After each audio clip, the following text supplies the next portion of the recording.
Yes. Let's establish quorum. Councilmember Lang? Yes. Councilmember Meadows? Yes. Councilmember Weinberg? Here. Vice Mayor Fleiger? Here. Mayor Daley? Here. We have a quorum.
The first commission tonight will be the Environmental Commission.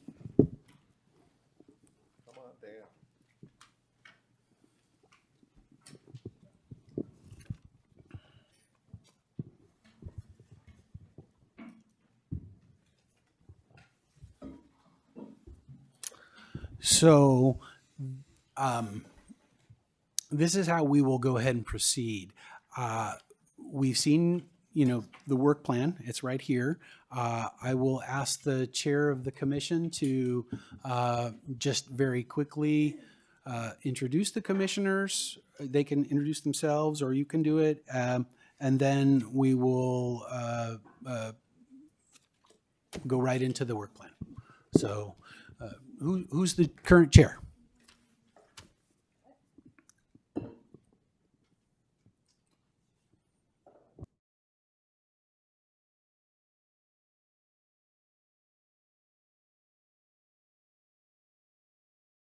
Oh, there you go. I should have remembered. Negative points for that. Thank you. Yes, yes. Thank you, Mayor, and good evening, Council. I really appreciate the opportunity to discuss our work plan and look forward to the advice and guidance as we always have received from you. My name is Rashina Humayun. I have served, this is my 5th year serving on the commission, and this year I have the privilege and honor of being chair. I look forward to working with everyone, including staff. I'd like to go ahead and ask my fellow commissioners to introduce themselves. Vice Chair. I'm Carl Van Race.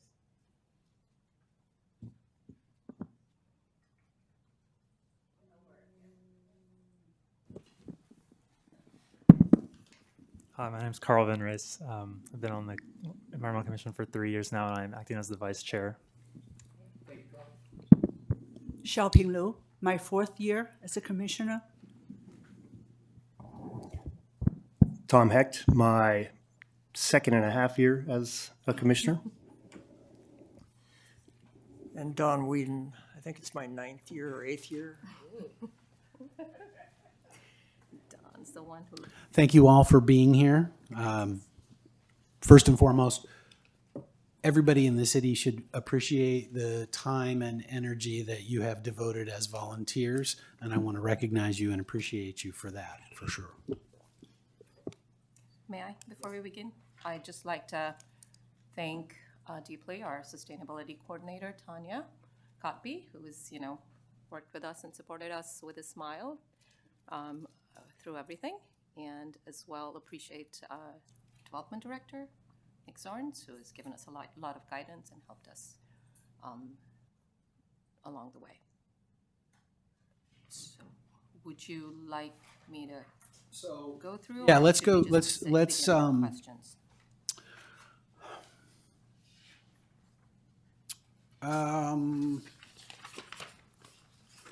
First, I think pretty much all of my colleagues have had a chance to look at the work plan. Is that correct? Okay. So we don't need to go over the plan in great detail, but if there are particular things that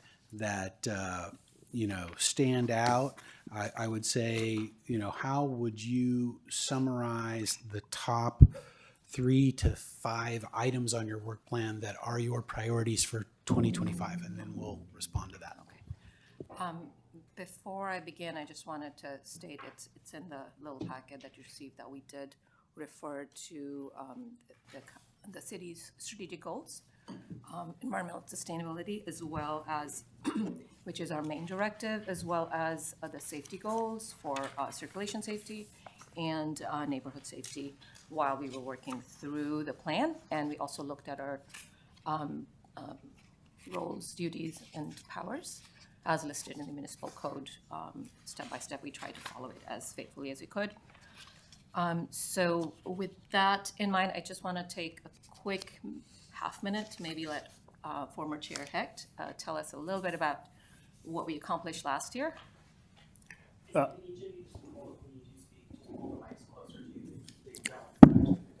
Sure. Okay. Does that work? Yeah, so as is tradition, I guess I have the opportunity to present what we did last year. A year ago, we were here and we had 3 main priorities. Along those lines, those 3 priorities were single-use plastics. We passed an ordinance. They were building electrification. We developed those, but did face some obstacles with the process and other items. And the third one was dark skies and bird safety, which again, we have drafted, but have not yet finalized, again, due to some challenges. I think we had strong efforts across the board, but I think despite those efforts, we could have done more. I think the commission feels like we have been constrained with a narrow scope, limited resources, and unclear processes, quite frankly. There's lack of transparency from staff. Ideas are dismissed quickly. Sometimes information is slow or withheld. Presentations to council are sometimes done without our knowledge or are done without key details. And I think the bottom line is the council says they want bold action from us. That was made clear in September, but we feel like we are constrained. If we are going to hit the CAP goals, we need to improve how we work together. We are a dedicated group of individuals who bring a strong bench of knowledge about all these different items to the table. And with better collaboration, communication, and empowerment, we can be more effective. We are ready to take action if you will let us. So thank you for your time. We appreciate it. Thanks, Tom. The one thing I would say, though, is that I understand how you can feel constrained and want to do more. At the same time, we've given you some guidance at times that you haven't particularly liked. And there's a difference between not liking what you're told and not being told. We should talk about what that was. I'm not clear. Let's, in the interest of time, get right to the 2025 plan and emphasize the key things. I will also say this: of the 3 things that you chose that were agreed upon for last year, I'm pretty happy with those 3 things. I know the dark skies piece is still being reconciled, and we've got some challenges, but the work that you did was strong. That said, do any of my other colleagues have anything else to say about last year's work before we start? Go ahead, Sally. So I haven't been the liaison for a few years now on Environmental Commission, but I have sat on SVCE for a while. And I know one of the major constraints that affected us all was the Berkeley ruling.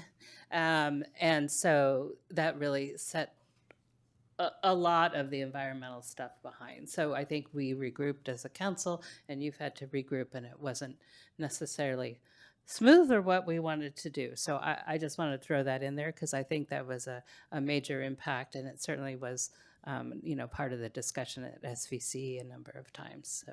So thank you for, albeit maybe not what you wanted to hear and not what we wanted to hear, but I appreciate your working through that. Okay, rationale, let's go to the 25 plan. So the core work plan, which is based on thank you. There you go. The core work plan for the plan for next year, which is based on implementation of CAP actions. We have picked 4 large areas out of the 7 or 8 that are in the CAP. The first is energy, and we would like to, as Councilmember Meadows mentioned, we would like to continue the work we've done. We've had a little bit of a setback. We would like to, and energy is one of the largest actionable chunks of greenhouse gas emissions. So we'd like to continue working on that and reduce the use of methane gas for energy, residential and commercial. So we'll continue some of. Since the REACH codes are not being enforced, you might look at what Palo Alto is doing. Without REACH codes, they've been able to achieve a lot of the behavior that we hope to achieve. And they don't yet have a Brown Act body, a environmental commission. They have an ad hoc group, but they're going to probably make a Brown Act body. And you might think in the next year, hey, let's have at least some calls and dialogue to see what Palo Alto has done to achieve that behavior, despite the Berkeley ruling. I don't know if it will apply to us. That remains to be seen, but it might be an area of exploration. Thank you. Yeah, so we would like to continue some of the incentive plans, like the carrot, where we work, hopefully we get to work with the third party that we were authorized, or the city was authorized to hire, and build both monetary and non-monetary incentives for residents to switch to electric. And then we'd also plan to look into more formally into how we could make this an ordinance, whether it's revised a different REACH code or if it's a NOx ordinance or however other cities are doing it. So that's what we're hoping to work on energy, and that's one of the higher priorities. Second thing, I'll let Vice Chair Venry speak to. Yeah, certainly green space is one of the priorities we'd like to look at this year that we didn't focus on last year. And the reason we framed it as urban forest and ecosystem restoration plan on a very surface level is that to get the best benefit from our trees, we need them to live a long time. To live a long time, we need to give them more space, healthier soils, and try to reduce the amount of stresses that they're currently experiencing. And so these together present a way of cutting through mitigation adaptation on many levels societally. An ecological lens can really shift attitudes and minds. And so that's why this is such a huge priority that we want to focus on this year. Yeah, let's not overlook the fact that a healthy ecosystem is resilient to fire. And right now we're having discussions with our partners around the Los Altos Hills, the Los Altos Hills Fire District, our fire department, and so on and so forth. So this goes very strongly to the thing that's in front of everybody's mind right now, which is how do we protect ourselves from disaster? The third priority would be transportation. We haven't worked. Thank you. I'll learn one day. By my eighth year. So transportation, we haven't worked a whole lot on it. We have put in place the EV fare, and we've worked on the electrification charging aspects in the REACH code, which I believe are still in effect. However, we would like to address this at least start addressing it in a bigger way this year. We'll continue to look towards electrifying transportation. And this year, we'd like to start the baseline for looking at an EV charging infrastructure. So not something that we are capable of doing ourselves, but we want to look at, do the outreach, figure out what's needed, where there's holes that we need to fill, and then lay the groundwork for hiring someone who is specialized in doing that. The other big thing that we haven't we don't necessarily have the power or the purview to work on ourselves, is reducing vehicle miles traveled. And that eventually is the ultimate goal, right? Because even if we have EVs, we're still, using energy, and we're still treading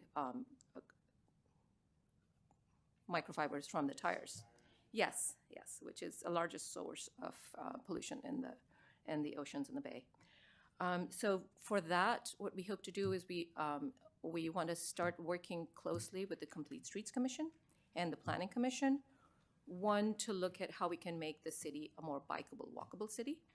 And second, how we could get some shared mobility going. We know we have very limited public transportation, but what can we do to enhance that a little bit so that, we can start moving the needle along that run? Councilmember Weinberg, you look like you're about to say something? Oh, no, I'm just making a bunch of comments. Okay. All right, so then I will let Vice Chair speak to the next priority. Yes. Yeah, so final priority that we're looking at is deconstruction over demolition. It's one of the CAP action items for buildings. Rather than just say we should make this an ordinance right now, we came across the fact that not all buildings are equal in their ability to be deconstructed. So we want to really explore this design for disassembly area a little bit more before making a formal recommendation. So we're looking to have a commissioner research that to that end.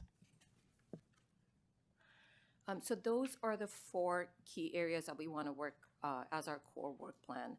There is another table which talks to some of the other areas of our powers and duties, which we're also planning on working, in parallel with the core work plan. And that would mostly be through the year thing that we work as liaisons or individual commissioners or working pairs. So we expect to always be working in a maximum of 3 ad hoc subcommittees or as liaisons or individual commissioners. We don't expect to be doing any more than what we're, and anyhow more than what we're allowed or guided to do.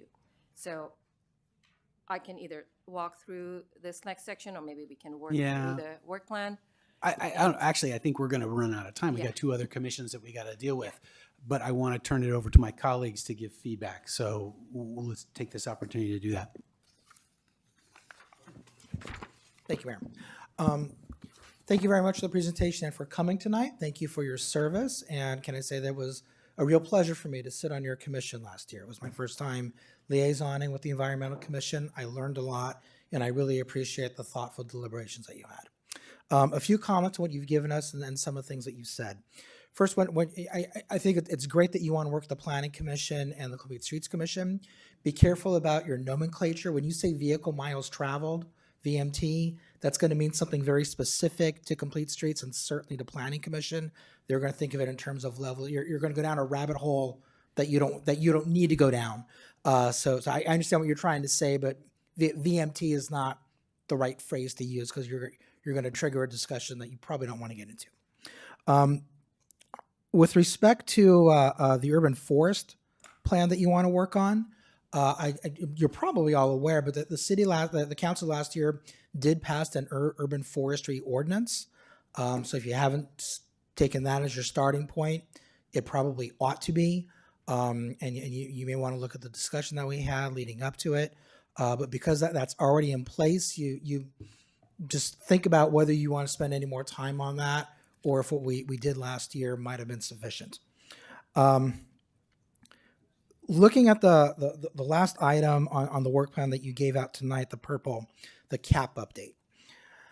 I'm a little nervous with this. Keep in mind the CAP is city policy. Council adopted it 2 councils ago, and that what the CAP says is the city's policy.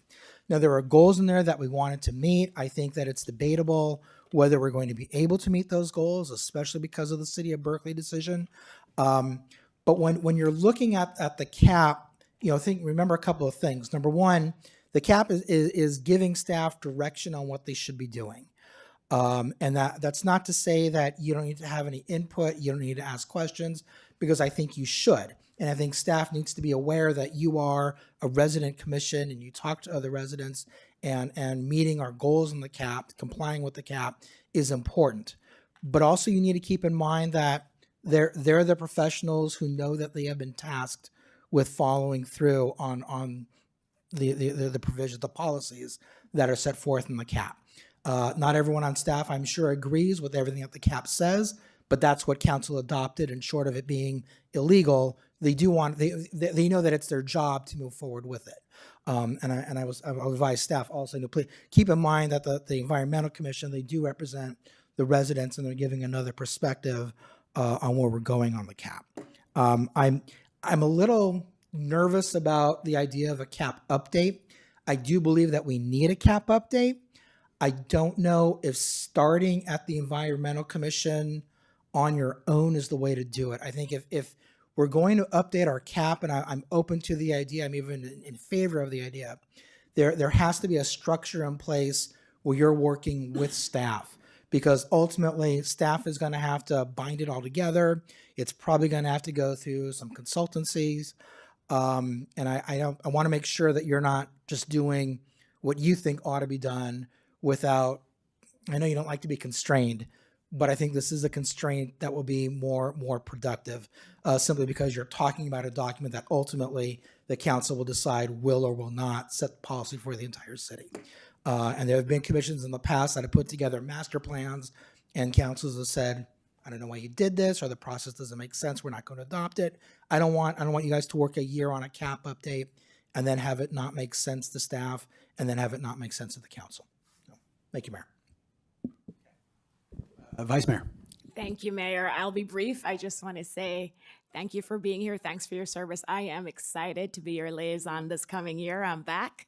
And so I look forward to working with you and staff and to make sure that we can accomplish all that our resources and time allow us to. So thank you. Larry, before you get your turn, I would just say one thing about those resources. If we get more resources than we anticipate having, for example, if we got a big payment for a parking lot or something like that, there might be, I'm not promising, but there might be resources to bring in a consultant to do our greenhouse gas inventory. And I'm asking you, where would you prioritize that if you had your wish list?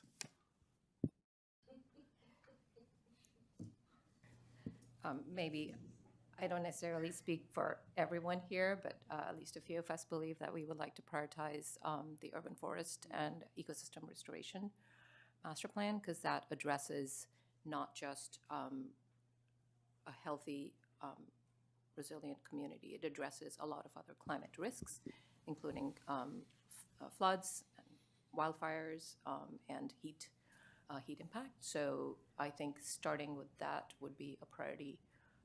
At least I would vote on that, and maybe we can go back to the commission if others think otherwise.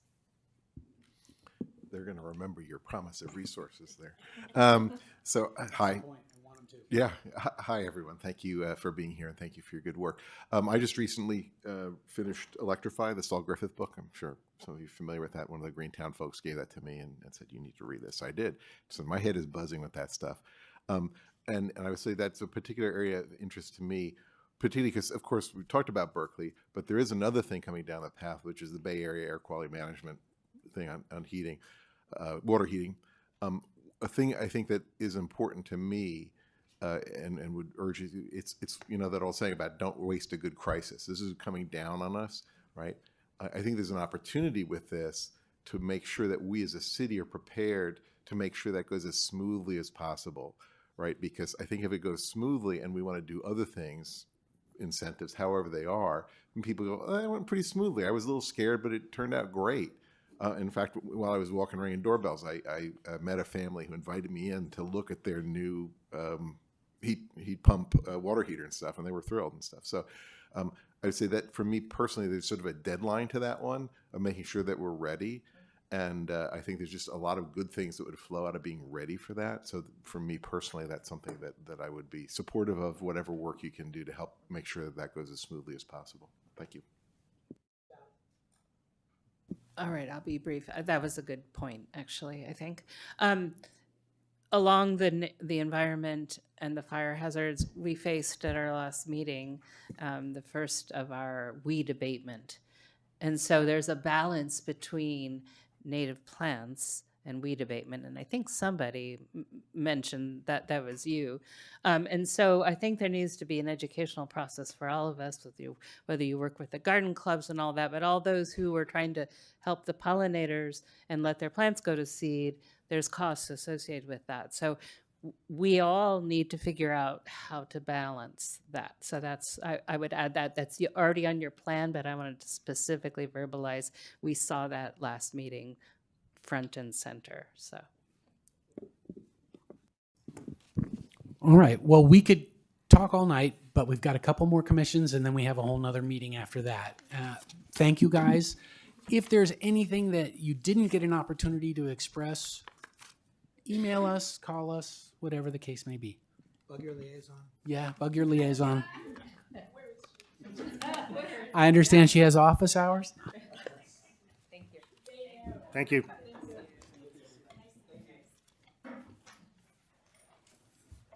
All right, so next we'll do the Library Commission.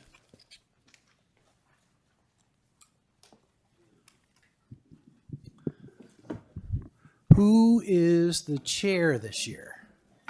I am the chair. All right, so, Pierre, yeah. yes, Pierre, would you do me a favor? Please introduce yourself and your colleagues. You can either introduce them or let them introduce themselves. Let's keep introductions relatively short. We don't need resumes, we just names. Thank you.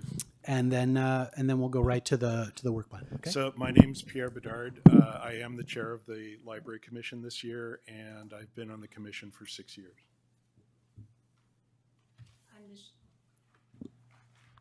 My name is Michelle Morris, and I'm the vice chair. And I've been in the commission, this is my second year, so about a year. Christine Fawcett, just starting my third year as the Los Altos Hills rep on the commission. Former chair, yeah. I'm Carol Carter. Can you hear me? Just go like that and punch it once. I did, I pushed it. There you go. No, don't leave your finger on it. I got you. That's it. Oh, okay. Can you hear me now? I'm Carol Carter, and I've been on the commission for 3 years. I'm doing my second term. Thank you. And the one notable absence is Julie, who of course has left us, which is really too bad. Looking at 2024, we look at our goals in 4 different ways. Infrastructure, improving services, improving awareness, and enhancing partnerships. 2024 was all about the infrastructure side with the work Julie and I did on the remodel, but also from the partnership side. It was very challenging being shrunken down and having to really look at the library from multiple aspects in the community. And 3 of the commissioners, for instance, I sat on the Friends of the Library Board to observe. Christine sat with Lolly to observe, and Julie was sitting with the NCLA to observe and report back. So this was actually a very big deal for us last year to make sure that we knew which side has gone. And I can't, I'm thrilled to see the work that's gone on already at Woodland. The approval of the courtyard is just fantastic, great services, and I see more, coming in 2025 as we move forward with the remodel. Other goals of note, also in 2024, Michelle did a study. I don't know if you want to talk briefly about your study on headsets or. So I worked on the sensory headset for children with, kids with sensitivity to noise. So that's getting piloted. So I'm excited about that. So, and, you know, we always have ideas on the Library Commission that don't get out there a lot. So what we're going to be trying to do in 2025 is improve our visibility and do things like hosting community events, looking at better outreach for seniors, youth, et cetera. But of course, with only 5 of us, it's a challenge. But we, you know, I think that we're all very resourceful. We steal pencils and do whatever it takes. But we do what it takes. And we also know, you know, the fiscal responsibilities and things of that nature. So, but again, I can't be more thrilled to be chair this year, and can't be more thrilled to see Christine as chair. She did a great job, kept us going. And next year, hopefully there'll be somebody else. And eventually we'll have a, you know, a commission full of chairs. Well, and there's some money to be spent in the library this year, right? Yes. I don't know if all of the folks in this room or at this table are aware of that. Maybe you could enlighten, speak to the NCLA parcel tax and that money and sure, what we can expect this year. So we looked. We looked at this year's going. You know, we put out an RFP. The RFP was accepted by Anderson Brule, or we hired Anderson Brule. By the way, before I forget, our staff has been amazing. Anthony has been great and helped us through all this stuff. I think it worked very well. Julie and I did the background. I put up a bunch of documents online, not through the city website, but my own. All the studies the library has done, and we had, I believe, 9 responses to the RFP, which is very high. So we're spending about $150,000 for Anderson Brule to come up with a plan. Following that, the NCLA and the city, and of course all concerned parties will look at that and assess what we should do with that monies. But yes, the NCLA is going to have to, there is a pot of money available from the parcel tax. There's approximately $9 million today in the fund. It grows at about $1 million a year.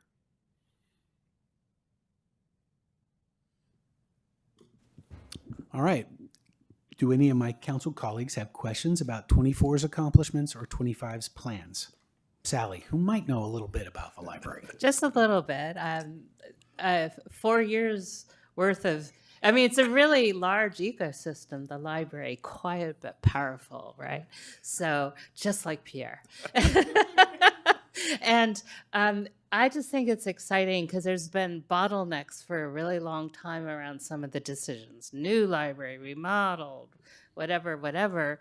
And although not everybody got their way, we're moving forward with what will look like a new library inside when it's done. It will serve the needs, and Pierre is serving on NCLA now, and so there's a lot of bottlenecks that were finally rationalized and allowed decisions to be made, in the Woodland patio, and so it just feels like so much progress has been made, and I really appreciate the commission's role and yours and Julie's role. I mean, you did some heavy lifting on the proposal to NCLA. So I am now only on the county library board, so I'm not on any of the rest of the ecosystem, but it's great to be part of such a successful county library system, and ours especially. So great job. All right. Any other colleagues? Vice Mayor? Councilmember Lang? So hi, I'm getting more and more involved with this and looking forward to collaborating with you. It's one of the more complicated areas, but in a good way, because we get to work with our neighbors and other communities. It extends the community. I should let you know that my mom is a retired city librarian. So in addition to serving the residents, I'll be in trouble with my mom if we don't do a great job together. So you can count on that. I will say, just in terms of deadlines, you heard me talk about that with the environment.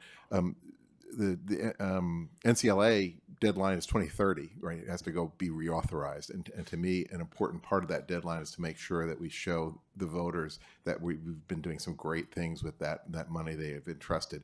I think we're well on the road, but to me, that gives an extra sense of urgency to make sure that we keep going, keep the momentum going. Thanks. Councilmember Weinberg? I tend to stay, keep a distance with the libraries because I own real property within 500 feet of the Woodland Library. But I do want to say thank you very much to all of you. I really appreciate what the commission does and the work that you've done. And the next year sounds fantastic. Thank you very much. All right. Thanks, you guys. Good job. If there's anything that eluded the conversation or that was not captured in our conversation tonight, follow up with email or phone calls, okay? One last thing. Yes. I know Freddie's here and Cindy are here, and without them and their work on this stuff, it is a community thing. So commission's part of it, but. Yeah, just to reiterate what Pierre has said and what Councilmember Meadows has said, this ecosystem, the notion that partnering is one of this commission's priorities is totally appropriate. There are so many stakeholders, the county, the city of Los Altos, the town of Los Altos Hills, lots of, you got the library endowment, so on and so forth. And your strength has been the emotional intelligence that you have all displayed in dealing with all of those moving parts. So I commend you.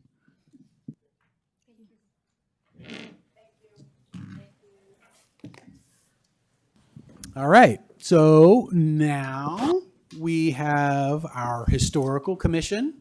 I had the privilege of watching the historical commission operate last Tuesday. And despite the fact that it's a very small commission at the moment, I have to say, the way you conducted that meeting on Tuesday was absolutely excellent. And if any other chairs have an opportunity to watch the History Commission's portion of that meeting and how your chair framed your job that evening and guided everybody through a fairly sticky process, I mean, other chairs should take a lesson from what you did. It was excellent. So I will turn it over to you to introduce your colleagues and tell us about 24 and lead into 25. Sure. Green, okay.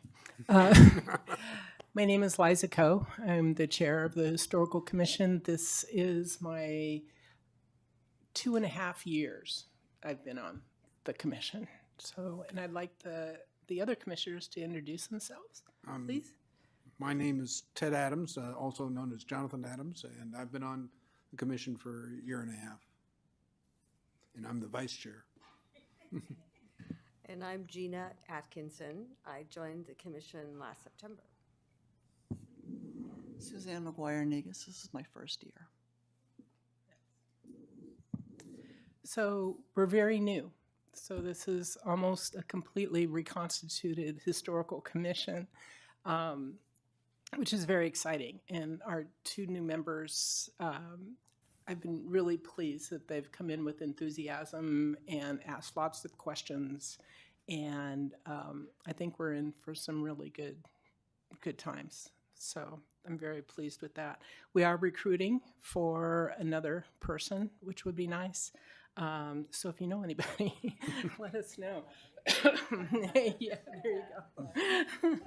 Sure, double duty, I'd like to highlight a few things. 2024 was kind of a evolution year, and Councilmember Lang led us through it, and we did all the things on our list, which we were meant to do. And we started talking about some issues that are now continuing into this year. And so I don't have a list of things that we did in 24, but hopefully that will suffice. I think it does. I mean, more or less, you handled like a few Mills Act requests, and I'm not sure actually everybody understands what the History Commission does. So we could take 10 seconds to just say, in addition to the sort of abstract mandate of preserving and protecting the historical treasures in the city, you actually have a statutory requirement as well. Right, and we also have reporting requirements, which we need to do. And then, so we have the Mills Act when homeowners wish to establish their houses as historic, and there is money associated with that, and we manage that process. And I'll talk a little bit more about that in our list of things to do. We also do things like the essay contest.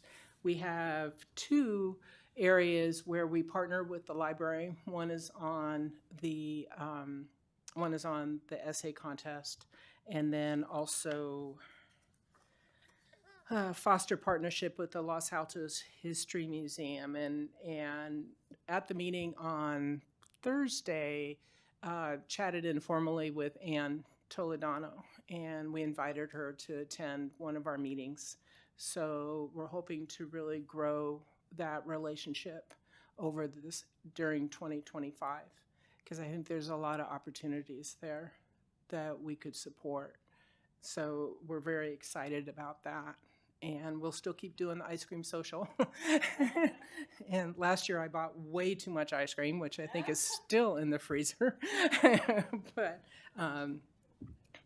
but we'll learn from our mistakes. If any of you want to volunteer as a docent at the History Museum, please feel free. I'm doing that now myself, and it's a great way to further the relationships between the History Museum and the Commission. And well, it's good you should mention that, because our two new members are also on committees with the museum. So that relationship is going to grow really naturally.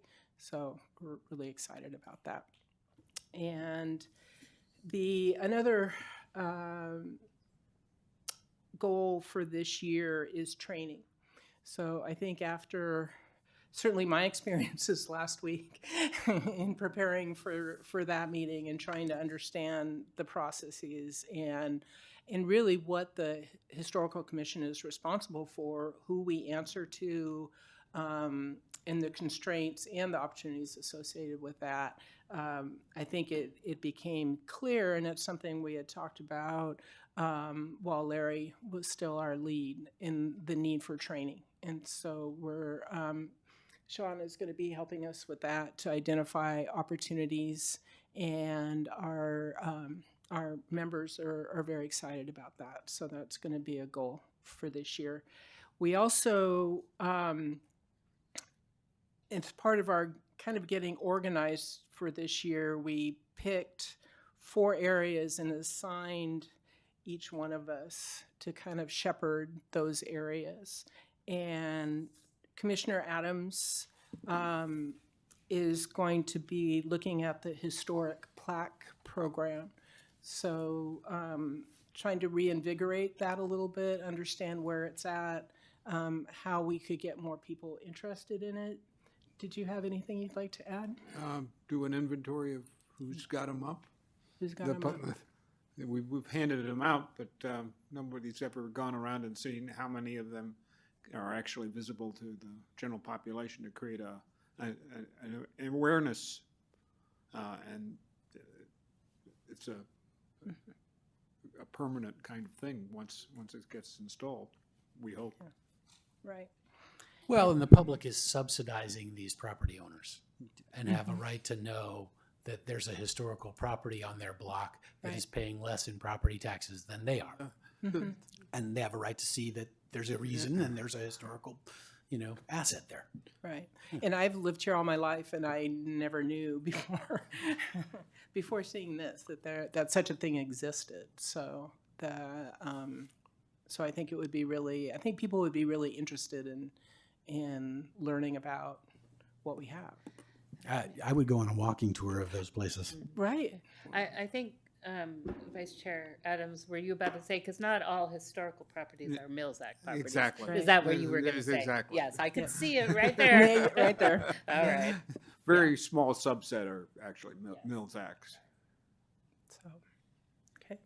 So of the, what is it, approximately 40 assets in our historic resources inventory, are we talking about like half a dozen Mills Act I ones? think or- it's closer to 100, actually. Is on it? the- on Okay, the I stand registry. corrected. Of that and 100 or about so. 15 are Mills Act. Okay, so give or take, we're talking about 1 in 7, Right. probably. Okay, that's good to know. I didn't know that. See, learned something new. Thank you.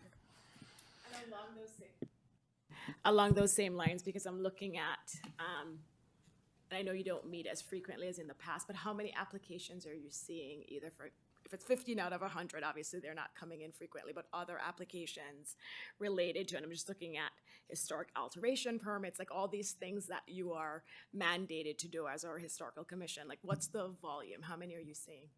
We're seeing 1 or 2 a year right now. Okay, Yeah, not a lot. thank you. So, and then Commissioner Atkinson, the Margaret Thompson essay contest, she's going to be shepherding that for the year and making sure, and again, building that relationship with the library in that regard. So I'll be checking the freezer for the leftover ice cream. Yeah. Because the ice cream social will be in May again this year. Oh, sorry. The ice cream social will be in May, and I think will be one of the people judging the essays, which I'm really looking forward to. In another context, I recently read essays through a DAR essay contest. And I just found that so rewarding and interesting that I'm really excited that I may get to do it again in this group too. And then Commissioner McGuire-Negus is working on advocacy for good stewardship of city-owned historic properties. Did you want to mention what your focus is on that? Or what your... She just got off an airplane from Australia this morning, so I'm gonna... She's a little fuzzy. Right. And then finally, my area that I'm going to be looking at is the Mills Act properties. And one thing we haven't been particularly great at is the reporting of what homeowners have done, hopefully not much of what they haven't done, but I'll be working with Sean on that project to try to get a handle on where we're at. So we'll be back with more information on that. Wonderful. Councilmember Meadows, do you have some comments or questions? I was just going to say that's actually very important because they've gotten payment on the off the top, if you want to call it that way, in the property tax reduction, and it really is a contract. So, and it's for all of our benefit that the homes are maintained to the standard, the historic standard. So that's really important. Thank you. And I second that, especially hearing there are only 15, I think that's a number you can engage with. Right. And really do the educational and follow-up that's necessary. Yes. Thank you. I agree. Councilmember Weinberg. Thank you, Mayor. Thank you very much again for your service. I really appreciate it, and I appreciate this presentation. If you need help with that ice cream, I have 2 teenagers. They are not going to care if it's old ice cream, but they would be delighted to help clear room in your freezer. I'm also really happy to hear that you're going to start looking closer at the Mills Act and the reporting. I say to staff, I hope those reports can come to the council too, because I'm curious about it myself. One thing that I would request you sort of put some bandwidth in your minds about. Right now, the Halsey House, which of course is an historic structure, is in the process. There is an EIR, an environmental impact report, that is being prepared. There is, for lack of a better word, there's a lot of history about that, about where that property has been, how we acquired it. It has been unusable for the better part of 20 years now. And I think it is quite likely that that EIR will be finished this year. And if the mayor wants to put it on our agenda, I would expect that you would have a part to play in the process. And it is a rather complicated issue. It is a high-profile issue. You're going to get a lot of members of the public coming to talk to you about it. So to the extent that you have some free time here and there, which, who does, but to the extent that you do, reading up on Halsey House, doing some research, I think that would behoove you. Great. Thank you for that. I appreciate it. Yeah, we will do that. Feel free to start with the memo that I wrote to the History Commission in 2021 about it. 2021, okay? I love all the commissions the best, of course, but I have a particular soft spot for historical. So thanks for the work. Thanks for the good work to prepare for last week. It really showed the work that you did for that. Thank you for that. Reiterate the emphasis on Mills Act, right? We have a responsibility. I don't think people are misbehaving, but nevertheless, we have a process that should be followed to make sure that's the case. I'll just close my remarks by saying thank you to this commission for being so good about partnership and continue to keep the good work. The History Museum, of course, that's a long-lasting one. I think there's a developing partnership with the DAR, which I think is great. I know it's outside of the city officially, but there's a growing connection with Hidden Villa. Full disclosure, I'm on the board of that, but I'm glad to see that with the exhibits and everything else, that's another great connection point that I encourage and so forth. It's just, I think, a strength of this commission of that openness to partnering with other parts of the community that have an interest in this. So keep up the good work. Thank you. Will do. Thanks. And then just the last comment, if we missed anything in our interaction with you tonight, reach out to council, reach out through, to your staff liaison. We're all accessible. And if we missed anything, it doesn't mean that it wasn't important. It just means that within the hour that we had, we weren't able to get to it, but we want to talk to you about it. So thank you very much. Thank you. Thank you all. Thank you so much. With that, we'll go ahead and adjourn this special meeting, and we will reconvene for our regular meeting after a quick 5-minute break.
UAV monitor today. We make him wear a lot of hats.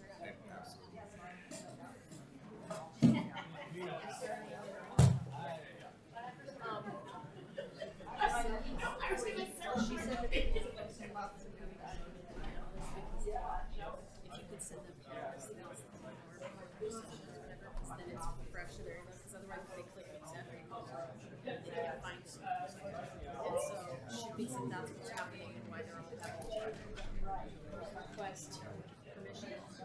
It doesn't seem that. It's not right. You can't Go that way. figure out Wait, what's. where do we? I think we have I think we brought an Where do they extra. come?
Clerk, would you please establish quorum? Councilmember Lang? Councilmember Meadows? Yes. Councilmember Weinberg? Here. Vice Mayor Fliger? Here. Mayor Daley? Here. We have a quorum. All right. Now we're going to go ahead and salute the flag for the second time.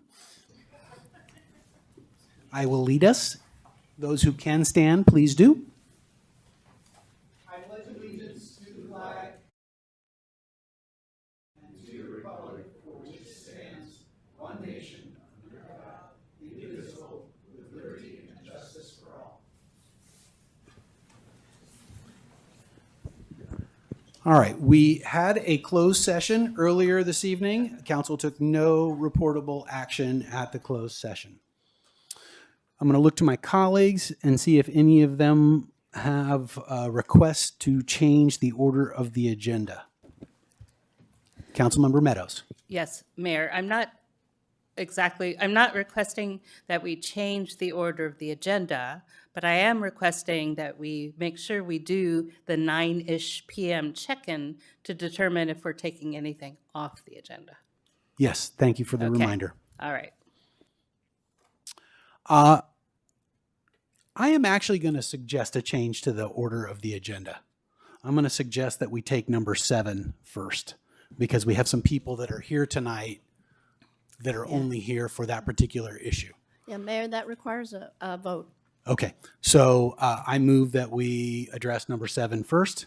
Is there a second? I'll second. Okay, please take the vote. Councilmember Meadows? Yes. Councilmember Lang? Yes. Councilmember Weinberg? Yes. Vice Mayor Fliger? Yes. Mayor Daley? Yes. Motion carries unanimously.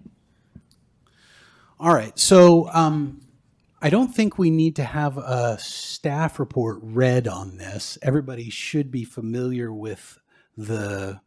Could you clarify with the city attorney? I think you still have to get through consent.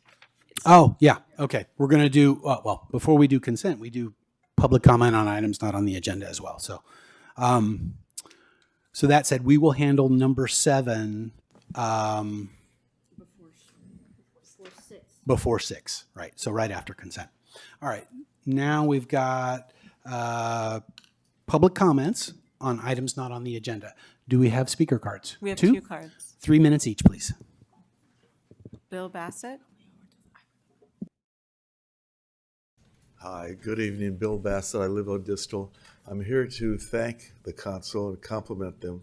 But before I do that, I want to share a quote. I think Abraham Lincoln is responsible for this quote, and that is, you can please some of the people all of the time, all of the people some of the time, but not all the people all the time.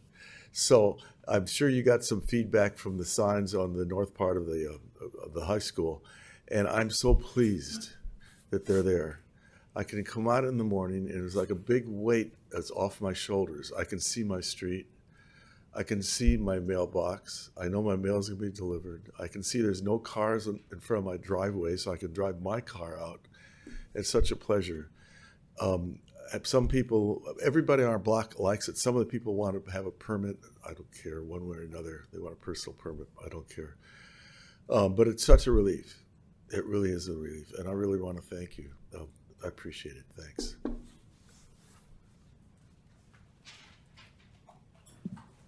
Roberta Phillips?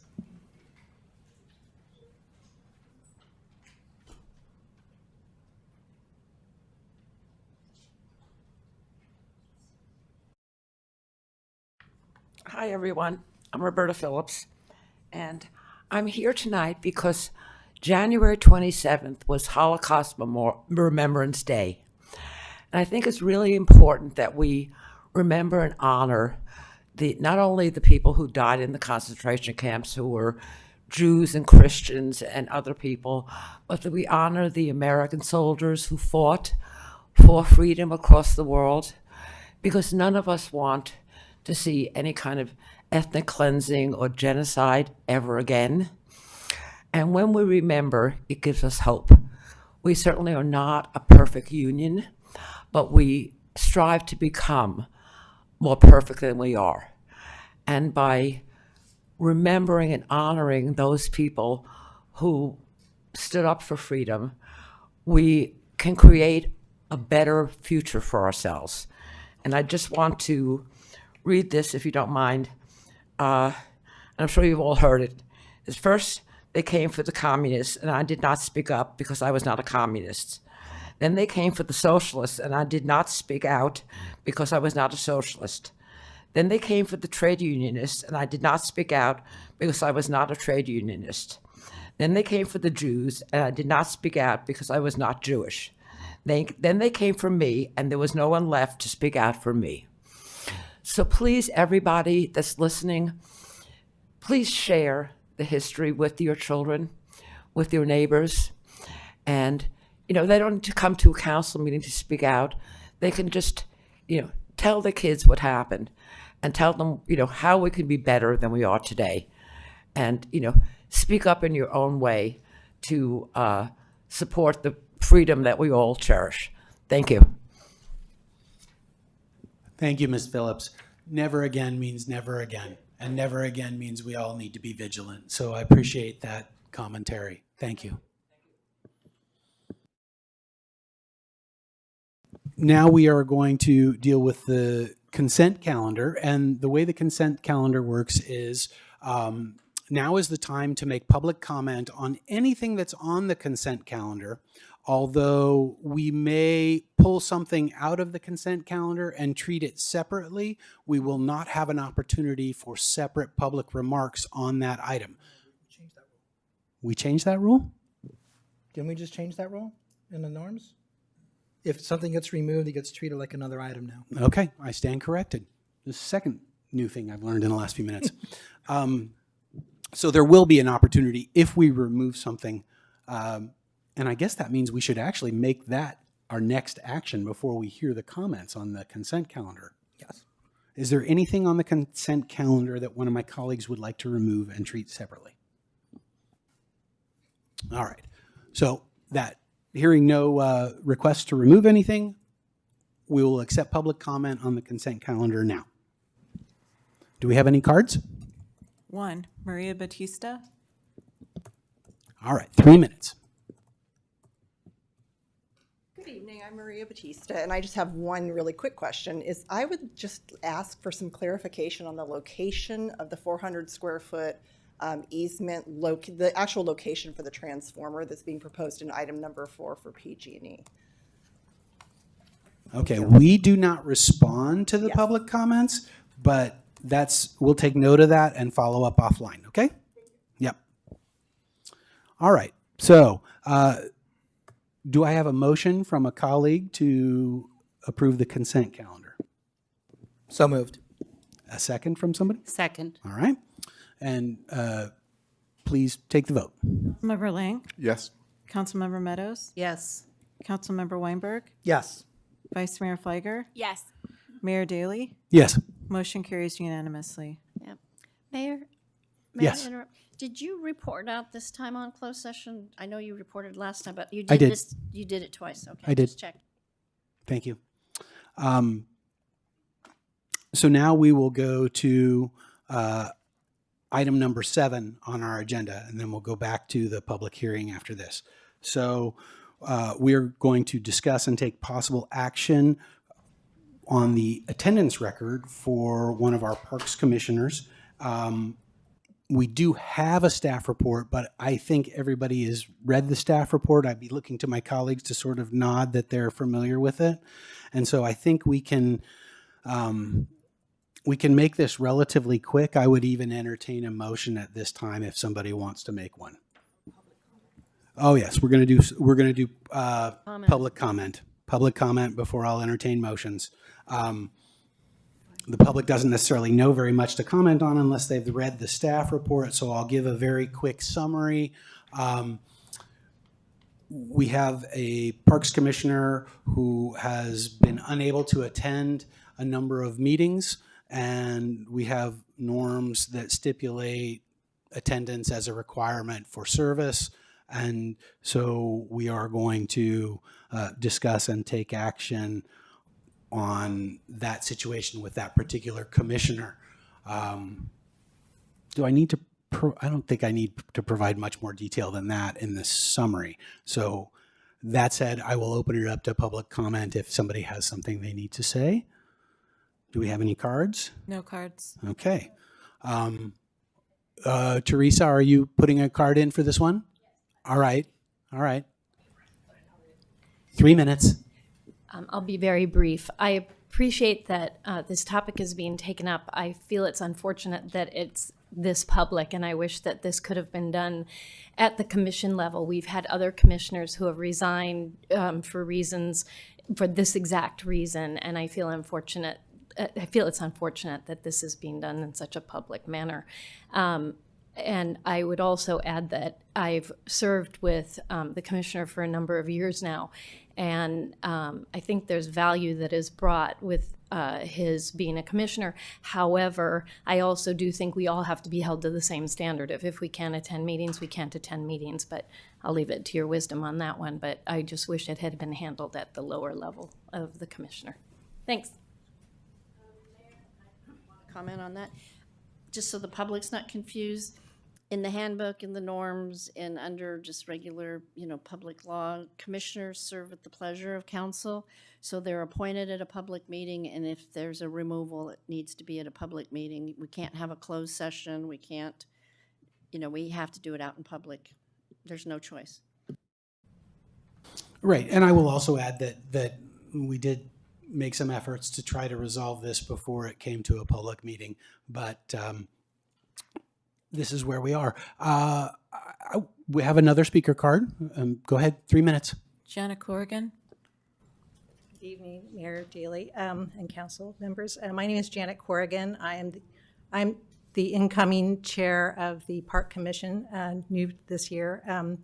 And I've had an opportunity to work with Commissioner Yang, and I have to say he brings a lot of valuable expertise and historical experience, which is valuable to the commission, which currently is chartered at 7, but we have a vacancy, and 4 of the 6 remaining commissioners were terming out this year. So you'll have 2 commissioners, and he may be the only one that goes past September, October, that has any experience on the commission. So just for your consideration. So thank you.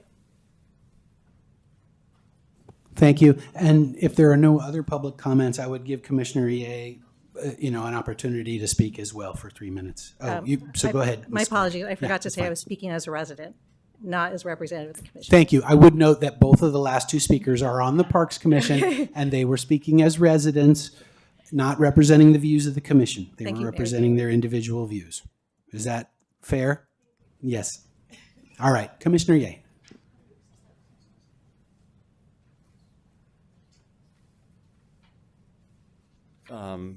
If it pleasures the council, can I just make a statement? All right.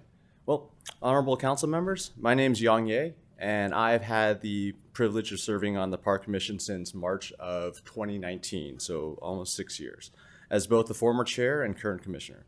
I'm the longest tenured member of the commission. So I was born and raised in Los Altos. I grew up across the street from Block School, and I've chosen to raise my family here now. My commitment to this community runs deep, and it has been an honor to serve on Park with the shared goal of making our city an even better place. Tonight, I'm here to express my desire to continue on Park. Over the years, this commission has benefited from experienced, dedicated members who prioritize service over personal agendas. I have served with some members of current council, and I believe they will attest that I've always put our city first and actually understand what the role of a commissioner is. It's to act as a connection between council and the public, not to do whatever we want. It's good to remember this from time to time. Past councils have believed in my leadership. For example, in the past when I wasn't chair and the current chair was unavailable, I was asked to run the meetings, oftentimes instead of even the vice chair. That decision was based on trust, experience, and a track record of getting things done. I've always served at the pleasure of council and continue to do so. And I do so without any personal aspirations beyond improving the community I grew up in. I don't see being commissioner as some springboard to some other role. All I want to do is serve on the commission and make my city better. I understand that priorities evolve and that council may want to shift the focus of Park. If a greater emphasis on the arts or other initiatives is the direction you choose, that is, of course, your decision. However, if the goal is to maintain a strong, effective Park and Rec Commission, I urge you to consider the value of retaining some institutional knowledge and leadership. Removing the longest serving member, one of only two who were part of an era when major projects were actually successfully completed, raises an important question. What message does that send about what we're trying to do here for the city? Again, if council wants Park to propose making the exterior City Hall look like a daycare center, of course, I'm all for it. But that's completely your prerogative.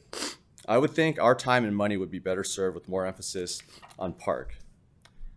Regarding attendance, I want to clarify that I've always taken my commitment seriously. The guidelines are there to ensure accountability, and I fully respect them.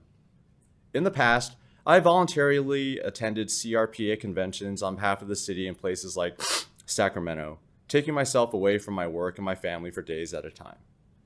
When the meeting schedule was changed from Wednesdays, its long-serving time of, 10 plus years, to Tuesday night, it created a challenge for me.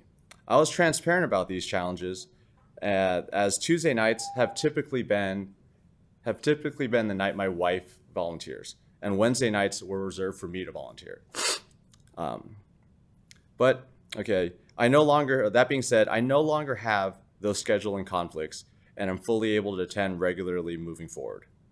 Rather than looking backward, I hope we can focus on what comes next and how we can work together to get Park back on track. To give some history, Park was greatly outnumbered by the Arts Commission when council merged the two commissions.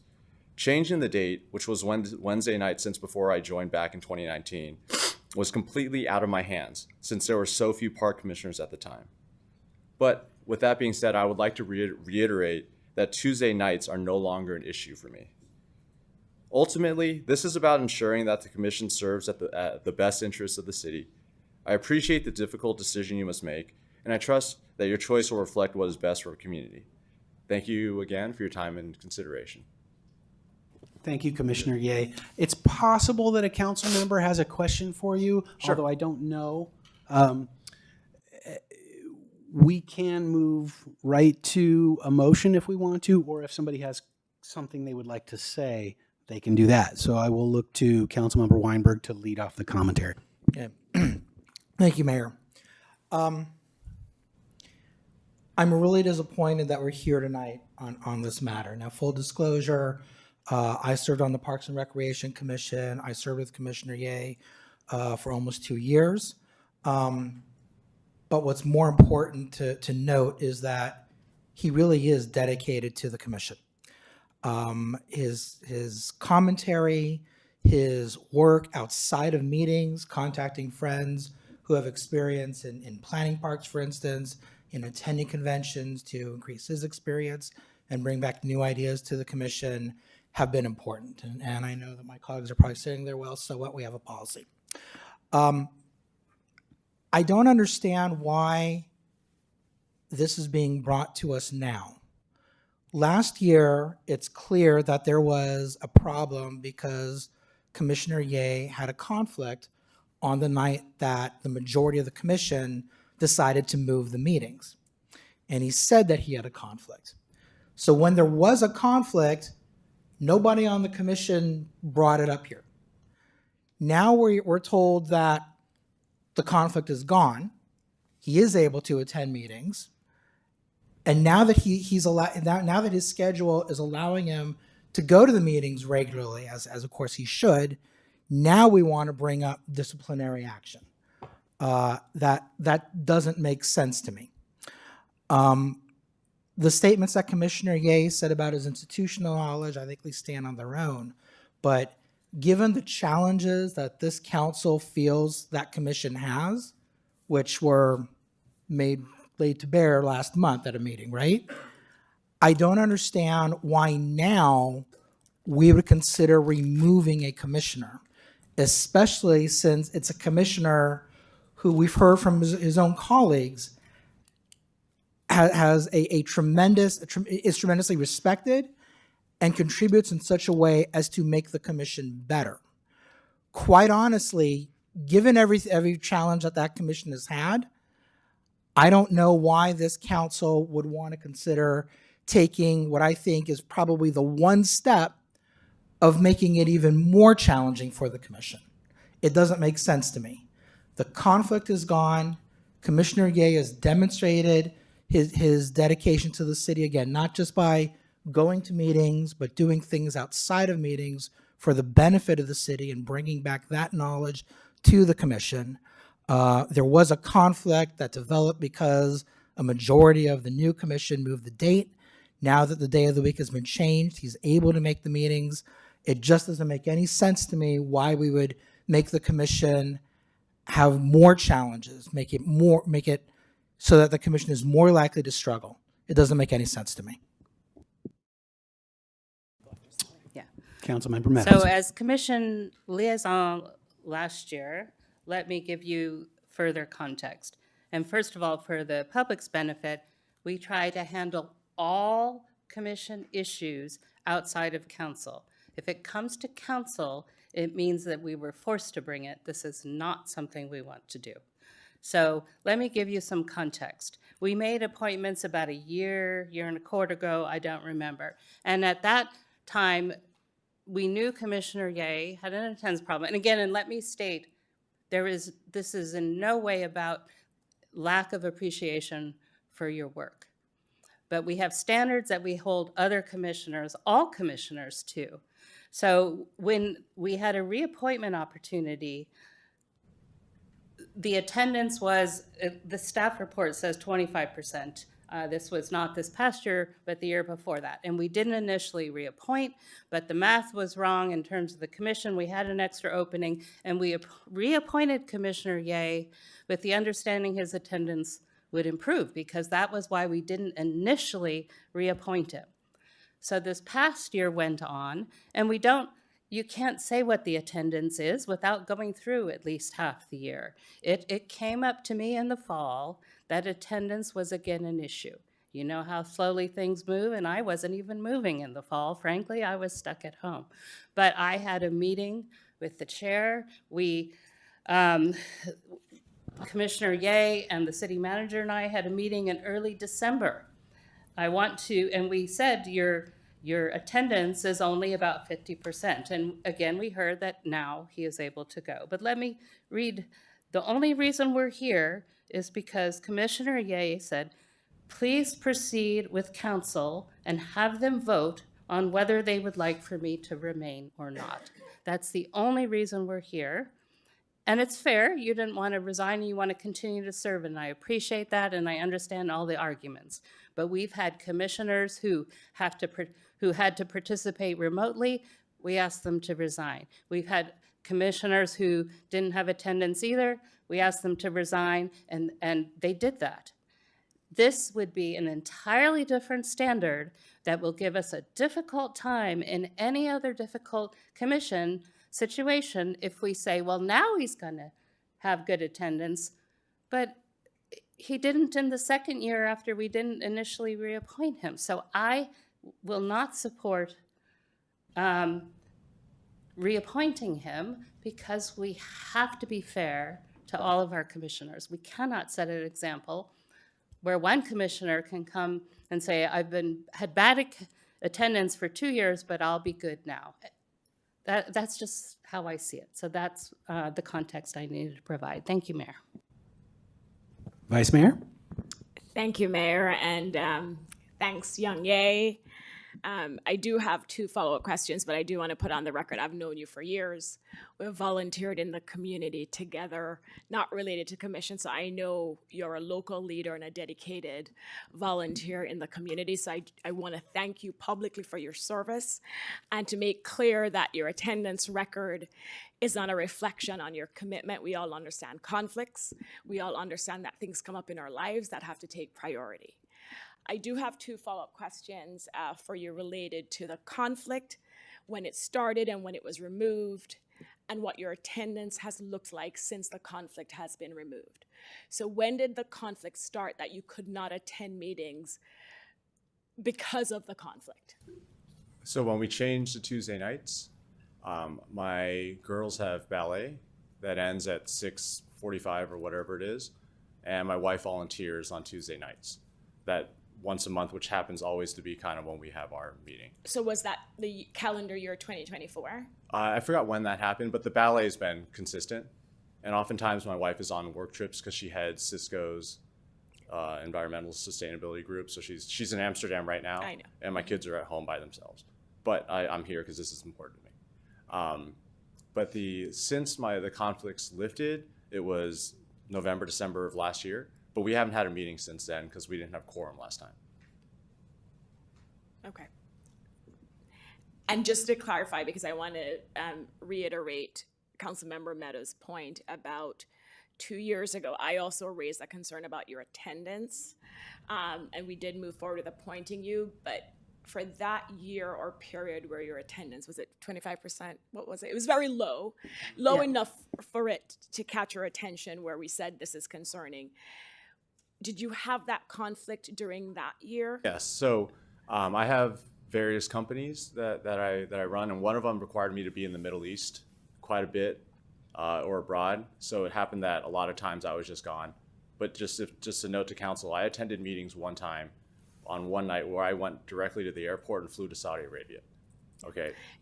And Young, I am not questioning, I know it personally, I'm not questioning your commitment, so thank you.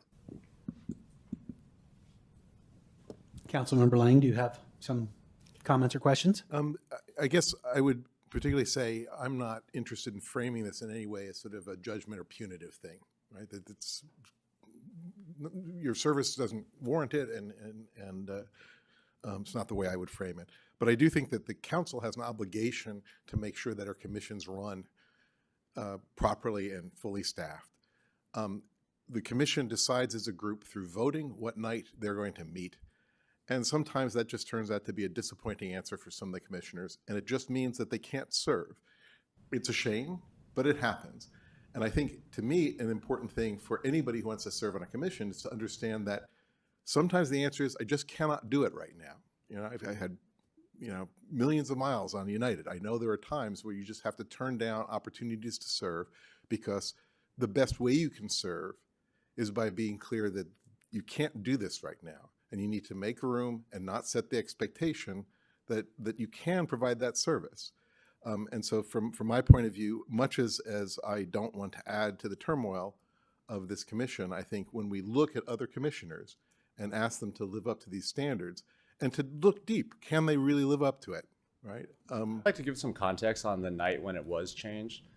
Arts was merged with Park, and Arts had like 10 something members, and we had like 3.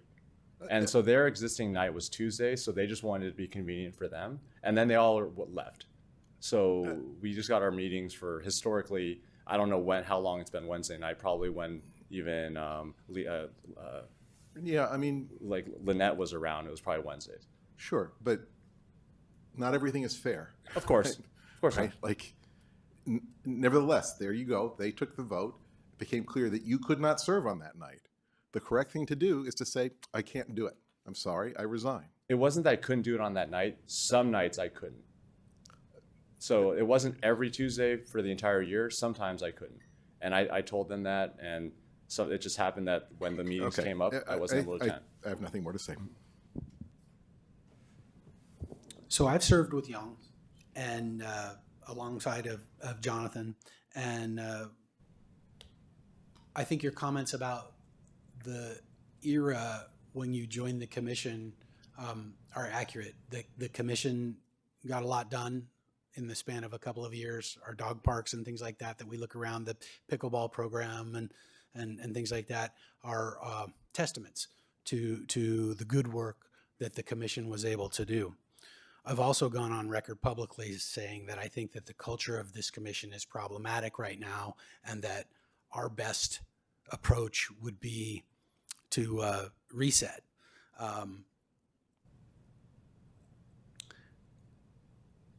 I have a hard time separating my personal appreciation for you, Yang, and for what I know that you have brought to the table over the years. I have a hard time separating that from my role as a council member. But what Councilmember Lang has said and Councilmember Meadows has said are those are that's true. We have an obligation to not treat this instance as a singular personal issue, but instead to think about what are the implications for every commission, for every commissioner and every commission. What are the implications for how those commissions interact with other commissions, how they interact with staff, and so forth. And so for those reasons, I tend to agree that the best choice for everybody would have been to sort of amicably part ways at some point when it became clear that you weren't going to be able to attend. Now we've gone through that and find ourselves in a situation of changed, where the factors have changed, but what hasn't changed is our obligation to be impartial and consistent with all of the commissions. So even though now one could say going forward, this problem is going to be solved because the conflict on Tuesday nights has been removed, that doesn't, unfortunately, that doesn't undo our obligation to be even-handed with all the commissions and commissioners. So that said, I'm probably going to, we'll see where the majority comes down. And could I present a quick fact Yeah, pattern based go on ahead. Go ahead, please. Councilmember Lang's arguments? So what the fact pattern is that 4 commissioners, if there's out of 7, what they can effectively do is they could block vote and create a meeting time whenever it suited those 4 and effectively take that job away from you on who the commission members are. Okay, let's say all 4 want to do it Saturday morning, but we have certain Latter-day Saints members, they can't go. Well, they just kicked them off the commission. So if that's what you guys want as kind of Pandora's box, then yes, you're giving the council member or the commissioners a lot of power to choose who's on the commission by allowing them to vote when the meetings will be held. Democracy. 3 of us can block the other 2. That's how it works. That's happened Brown versus Board of Education. Before that, it was also, I guess, democracy. All right. So thank you, Yang, for those remarks. And this isn't an easy decision by any means, but unless there's additional questions or commentary from my colleagues, I think it's time to call the question, or no, it's time for a motion. I would entertain a motion.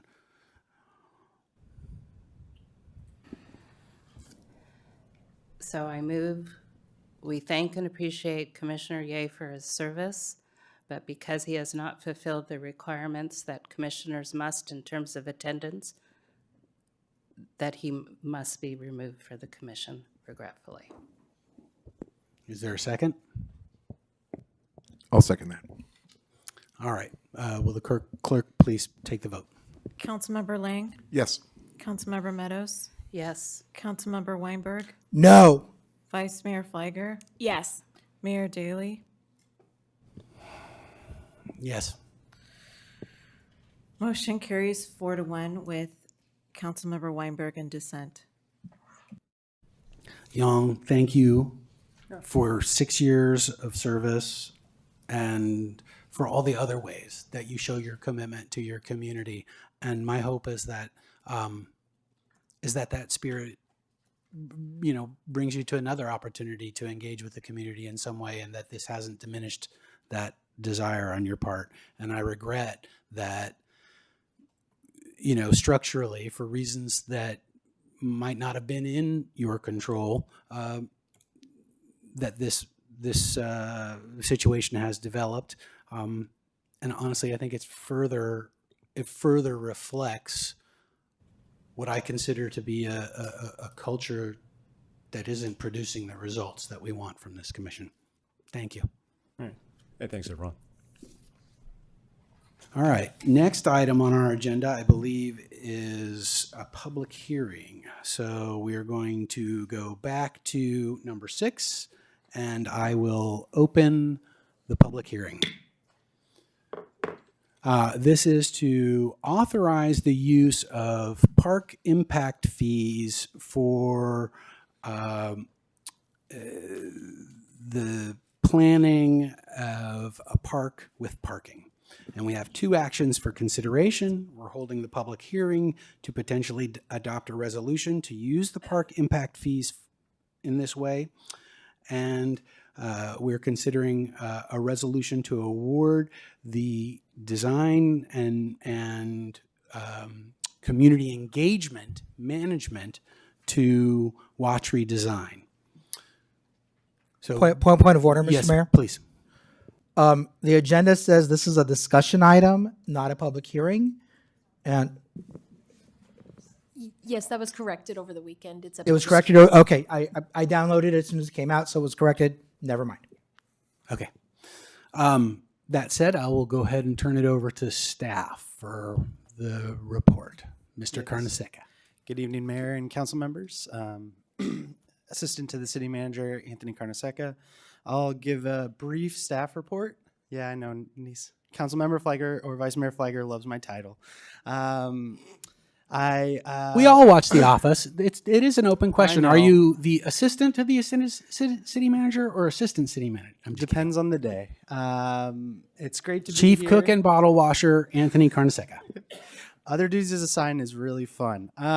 This is what's before you today is two actions. The first one is to adopt a resolution for the Park Impact Fee Fund disbursement, and then the other one is adopting a resolution to award the contract to Watry Design. I'm going to give you a really high-level overview, and I'm happy to answer any questions you might have. Staff has recommended that we complete a contract with Watry, who will be the lead consultant on this project. They have two subs of note that I just wanted to bring to the attention of City Council. The first one is a sub that is a landscape architect who will be focused on placemaking and play. That will be their sole goal in this project, is focusing on the placemaking and play of this park as it's unfolding. And then they have another sub that is focused on funding and grant opportunities. So as part of the scope of work, city staff did want to explore that opportunity. And so they do have a sub that will be focused on that as we go through the project. So in the past, this project team has completed park and parking projects throughout various municipalities throughout the state of California and the Bay Area, and they've shown a great track record. The proposed expenditure that's before you today will yield 4 phases of the project. So the first one will be robust community engagement. That will be workshops, community focus groups, websites, ultimately, and concluding with a summary report that will be presented to City Council, an existing conditions investigation, a geotechnical report, and utility survey. Phase 2 of this will go into 3 design alternatives and cost estimates that will come before City Council, where at that point City Council can look at the options before it for the park with parking and make determinations and decisions about how they would like to proceed. And then move into phase 3, where there will be 65% drawings that will come back to City Council based upon the selection from those 3 options.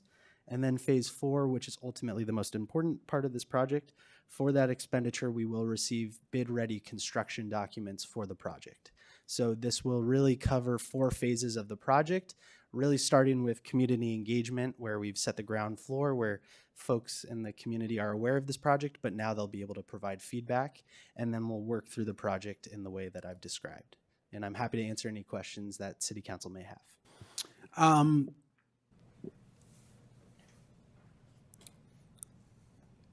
Can you, so we're contemplating parking with a park, and there has been reference to plazas 1 and 2, but neither plazas 1 or 2 are referenced in our agenda item tonight. So we actually have the latitude, I think, with this agenda item. My question is, are we talking exclusively about parking that must be in plazas 1 and 2, or are we actually empowering a broader assessment that could potentially lead to a parking structure built somewhere else? Maybe it's plaza 3 or 6 or some other currently unanticipated location. Are we confined to 1 and 2 with this effort with these consultants? With the staff report in front of you, city staff has identified plazas 1 and 2. The consultant can present any ideas or concepts that are born through the community engagement process. So, just to summarize that, if the process leads us to look at other sites in downtown based on community engagement and so forth, we'll go where the process takes us? Correct. We're Okay. at just starting the process. Other questions from colleagues? A question, which is when I was doing my research and studying this, Watry on their website describes themselves as parking people, and that's good. People in this town care a lot about parking, if you hadn't heard. But there's also this whole park aspect. How comfortable are you with this bid, having sufficient expertise to deal with the park aspect of what we're after here? Staff feels very comfortable based upon the presentation that was received and the submission in the RFP process that highlighted a number of projects where they did the parking as well as the park in partnership with the subs that I've mentioned. So they have good partnerships and they have produced a lot of good results within the region that are stone's throw from us right now, that we're excited to see something similar in Los Altos. Are you allowed to give an example? I think their website might have some potential details that could, but they are definitely a leading expert in this field and have done great work that staff has seen. Thank you. Councilmember Meadows? So the price tag, what do we get? Do we get construction ready plans for the parking and full design for the park? It's shovel ready, or what do we get? Correct. So as I mentioned before, we get all stages, phase 1 through 4 for the price tag. So for that $2.3 million expenditure, we're looking at robust community engagement all the way to construction bid ready documents. Vice Mayor? Thank you, Mr. Hernaseca, for your presentation. I'm curious, what guidance will this consultant be following in putting together this proposal? Because you're not asking us, for example, we have goals, priorities, parameters within which we would want such a consultant to focus on, as opposed to just, coming up with a design just based on community engagement and the space they're looking at. So is there a part of the process where we can give guidance of what's important to us as a council that gets considered as part of their proposal, so they don't spend, how much money is it again, Councilmember Meadows? 0.3 That's a and lot then of the money. 10%. A lot of money. They come back and it's just not what we see as a good proposal for Los Altos, or it doesn't fit within our goals, sustainability. I could go down the list, walking, biking, sustainability, all the priorities that we've had over the years. So where's the guidance for the consultant? The good news is this is an iterative process, so we are able to shape kind of the direction from the staff level, and then ultimately we do want council's participation in this process. So the goal will be to have them come before council, and council can provide direction on that high level policy that you're talking about and the direction moving forward.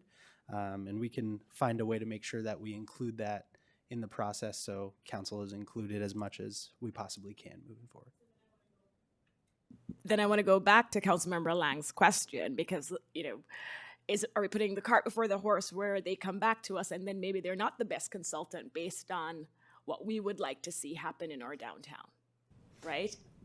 How do we know they have the expertise to fulfill what we would want as our vision for downtown?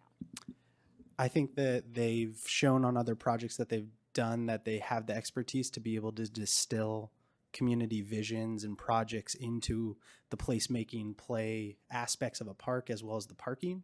And I do think as this process goes forward, the goal is get community feedback and engagement so we understand what the community would like to see, bring that forward to council as saying this is what the community would like, And then we'd love to lean on the expertise of the consultant to say, in our experience in other downtowns in similar areas, we'd like to see this.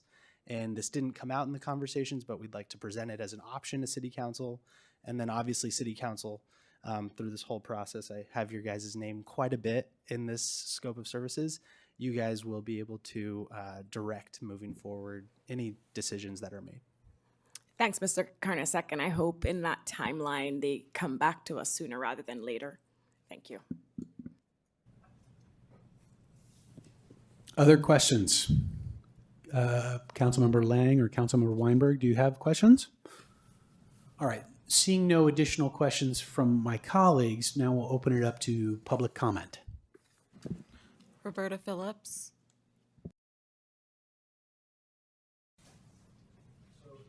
It looks like we've got Ms. Phillips and at least 2 other cards. So we have 3 public comments, is that right? All right, 3 minutes apiece, please.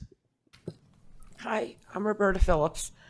So I'm here because I really, really do not want underground parking on that plaza. I really need to be able to get to the post office, to Schwab, to the banks, and it just seems like a really, I never go to Whole Foods because they have underground parking. I just do not feel safe. And I think that, committing to $2.3 billion to find out what the community wants, I'm just wondering if you guys couldn't just do phase 1 first.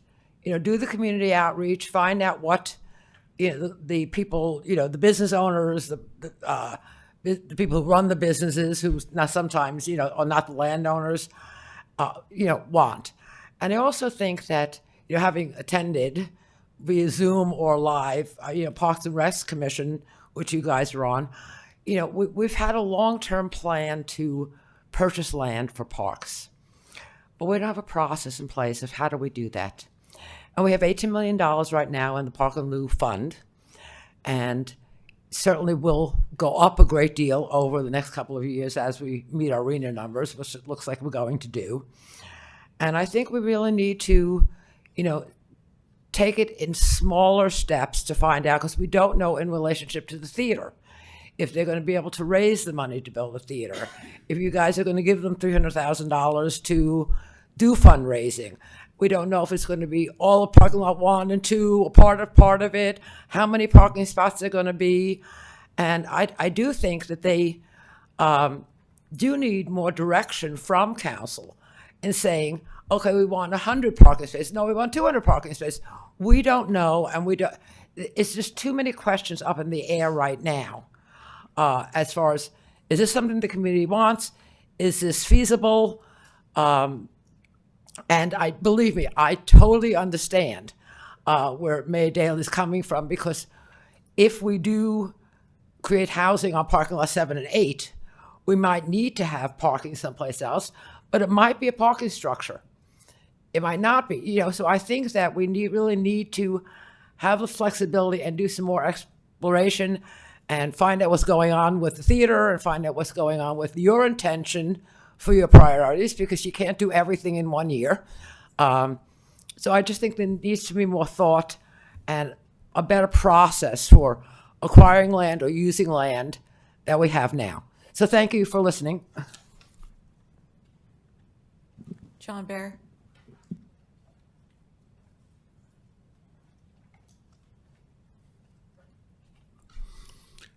I fully support City Council use of Park and Lou monies for an underground parking structure and covering it with a park.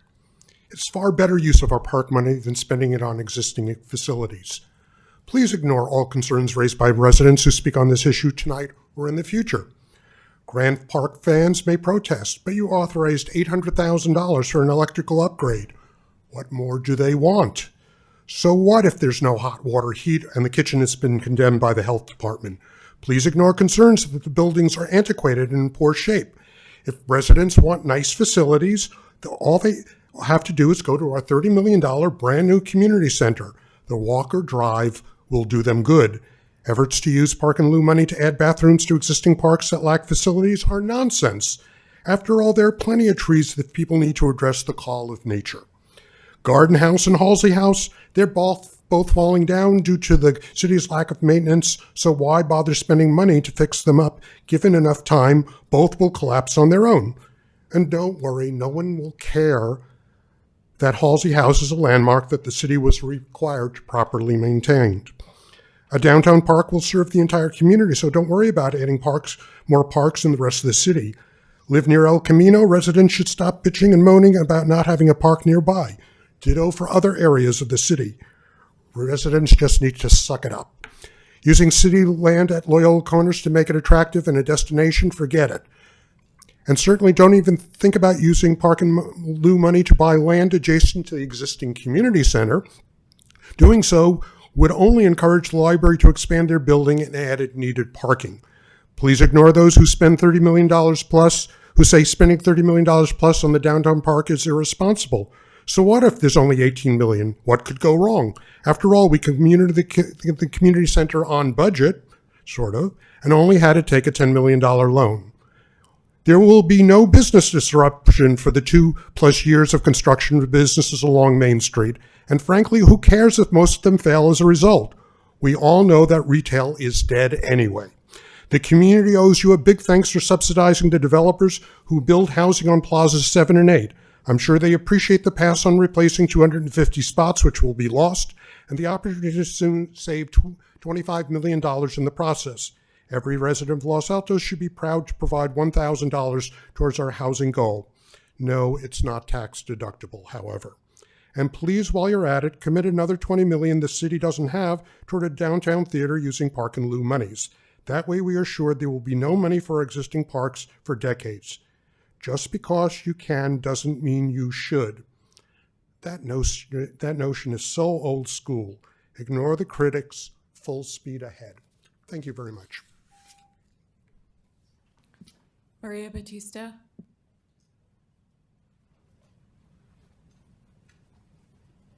Good evening. I'm Maria Batista still. So I would just like to say that I'd like to express this as, oh, the tangled webs we weave.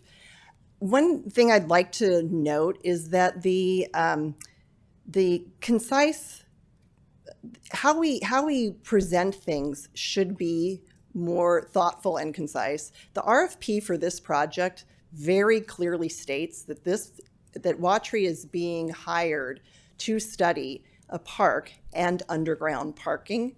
So if that's not the case, I would ask staff what the contract or what the intention actually is expressed as. Ms. Fligger said, it's like, what are we really asking for? Because that's what we get. So having some clarity around that, I certainly would not commit $2.5 million of my dollars to something where it wasn't perfectly clear what it was I was asking for and what it was I was expecting. I would also say the same to the park impact fee term. Again, we're using the term park impact fee. We do, I believe, mean Park and Lieu fees, which is the way those fees are referred to in every other single city document. So it would, again, I would like to see us being a little bit more concise in how we refer to things so we all know at all times that we're all talking about the same thing. The concern, I have the same concern that if we are doing a 4-phase process and in phase 1 we decide to pivot, what are we obligated to if we sign a $2.5 million contract with a firm? It seems like we could see this broken down and take this in steps and have the opportunity to have checkpoints along the way. So those are my process questions. I think that, again, I would echo what Mr. Bear has just said too, is we really do have Park and Lieu fees for park purposes. And it's lost on no one if Park and Lieu fees are going to potentially be used to subsidize parking.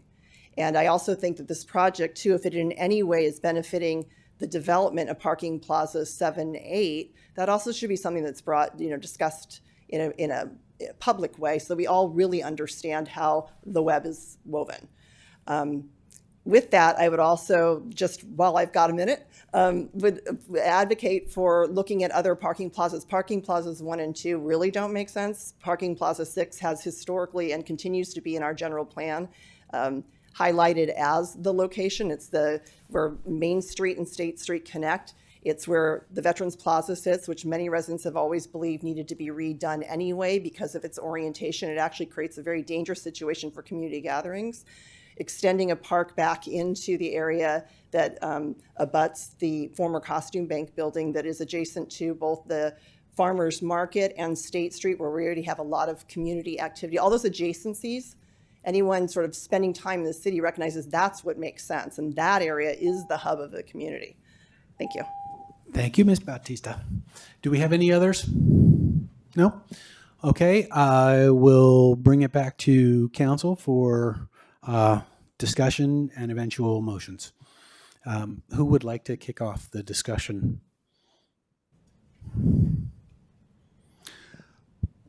Seeing the reticence on the part of my colleagues to kick off the discussion, I will do so. Per the assistant city manager, to the city manager, per the assistant city manager, when I asked, we are not constrained to parking lots 1 and 2. I think most likely the vision for a park on those plazas drives that selection to a certain extent. But the process may lead us to separate the parking and the park. I think that the public commentary on maintaining downtown vitality through the construction process is hugely important.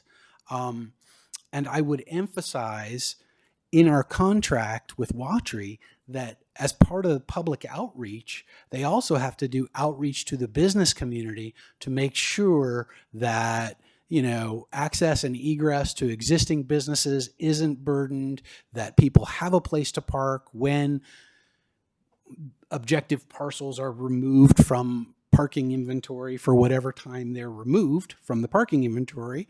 We have to have plans to sustain the commercial activity that we have.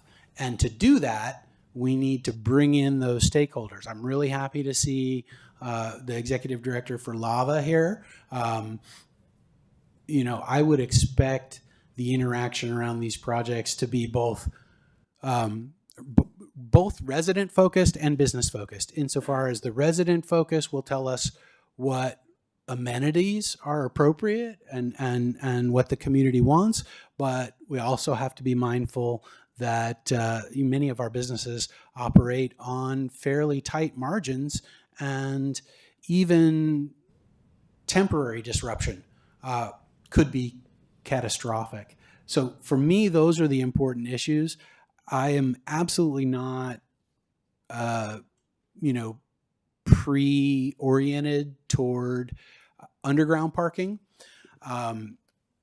There was a time when I was a big proponent of underground parking. Since then, I've come to learn that I think we have more financial options at our disposal. Initially, the discussion about underground parking grew out of the funding discussion. So park in lieu money has to be used for parks. It can't be used for parking under all circumstances. It could be used for parking that meets requirements of the park. And so, for example, subterranean parking might be something you could pay for with park in lieu money. So that was really the origin of that discussion. But we've come to see some other mechanisms through which we may fund this development, this contemplated development, and that means that I think we're probably able to decouple the parking and the park, at least in terms of the funding source. And by the way, that means that we're no longer myopically focused on just subterranean parking.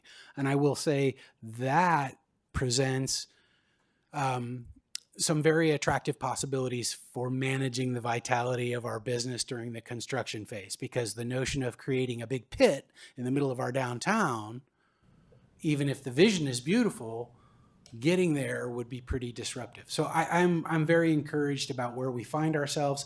We find ourselves finally in a situation where we can expand our park inventory. And those of us, the three of us here in the center that served on the Parks Commission, remember all too well how poorly we measure up to our neighbors in terms of parkland. I love the idea of going to get a sandwich at the Italian deli and then walking to the park and sitting on a bench and eating my sandwich and enjoying the sunshine. I think it's a wonderful potential amenity. But like all of the big things that we do in this town, this city rather, getting everybody in the same boat rowing in the same direction is going to be harder than actually putting a shovel in the ground or laying the first brick. So that's really the first step that we're taking right now.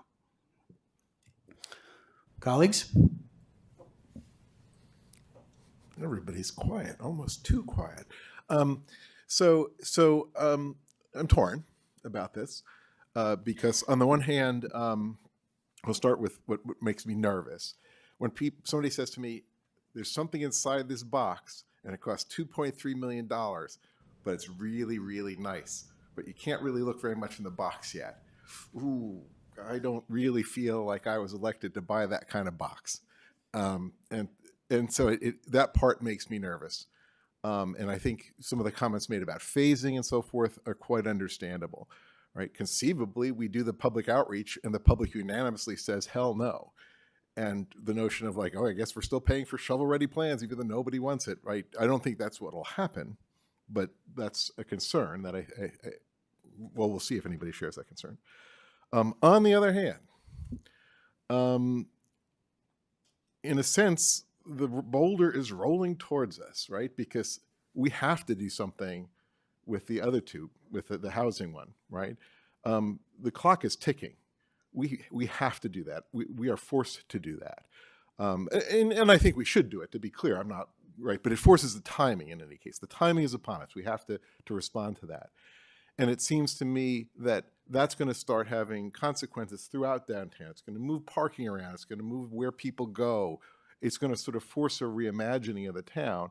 And so the downtown there. And so to me, there's a part that says, look, we're just going to have to get started on that. Pretending like that can be postponed while the rest of this moves forward seems also irresponsible. So I'm torn by the black box dilemma, but also by the responsible need to make some forward action. We'll see where everybody else is. If we do go forward with this, I can tell you I will be watching that box unpack very carefully and very frequently. Before I go to other colleagues for comments, I will ask a question that I already know the answer to so that everybody else can get the answer. When the city does a $2.3 million consulting contract in 4 phases, are we committed to that $2.3 million at the moment that I sign the contract, or do we have the ability to tie in key deliverables, milestones, and evaluation points along the way and to get out of the contract either for cause or simply because public outreach has convinced us that we're going in the wrong direction? Correct. We can exit at any point. So if phase 1 community engagement, we discover we can't do it, or if there's other issues that are discovered in this process, we are able to exit the contract and move out. So this $2.3 million black box, as Councilmember Lang referred to it, is the number, but there's obviously, we spend dollars as we move forward. So at any point, if it comes to council and council or the community have voiced serious concerns, we can exit the contract at that point.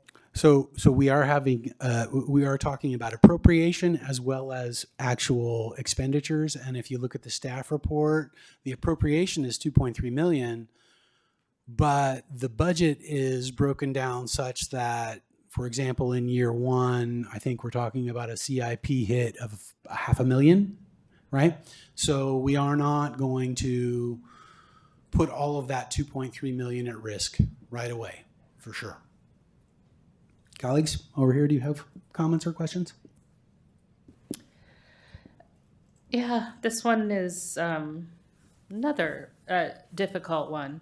I think Councilmember Lang did a good job describing this. I think it is important phasing it because we've just got to see some progress. We don't want to have to buy something that after phase one, and I know it's not phases per se, but at some point we don't want to go there, or things change. I mean, things are really going to change in the next year or two. So it's important that we get look-ins as often as makes sense. But we need a parking solution. So it seems like and there's a lot of reasons to be, particularly I think if you're the business owners downtown, to be curious, how is this going to work and how is it going to affect them? I understand that anxiety, but we need a parking solution. And especially, again, as was mentioned about Plaza 7 and 8, we particularly need one we can get moving on so that there's some solution where we're not all dug up everywhere around town at the same time. And I know that's a horrible vision to have, so I probably shouldn't have described it that way. But so I think we need to start the process going because we just have to do it. And none of this rules out the very creative description one of our public speakers used. We've budgeted for Grant Park for a long time. And if the public doesn't know, PG&E has held that up. If there were a park to buy on El Camino, we would use park and lieu funds to do that. Not to speak for my colleagues for sure, but I can bet you that would be. So it's not like land is sitting around saying for sale for a park. But we will have enough, as one of our other public speakers said, to make investments when we can, and we can be opportunistic.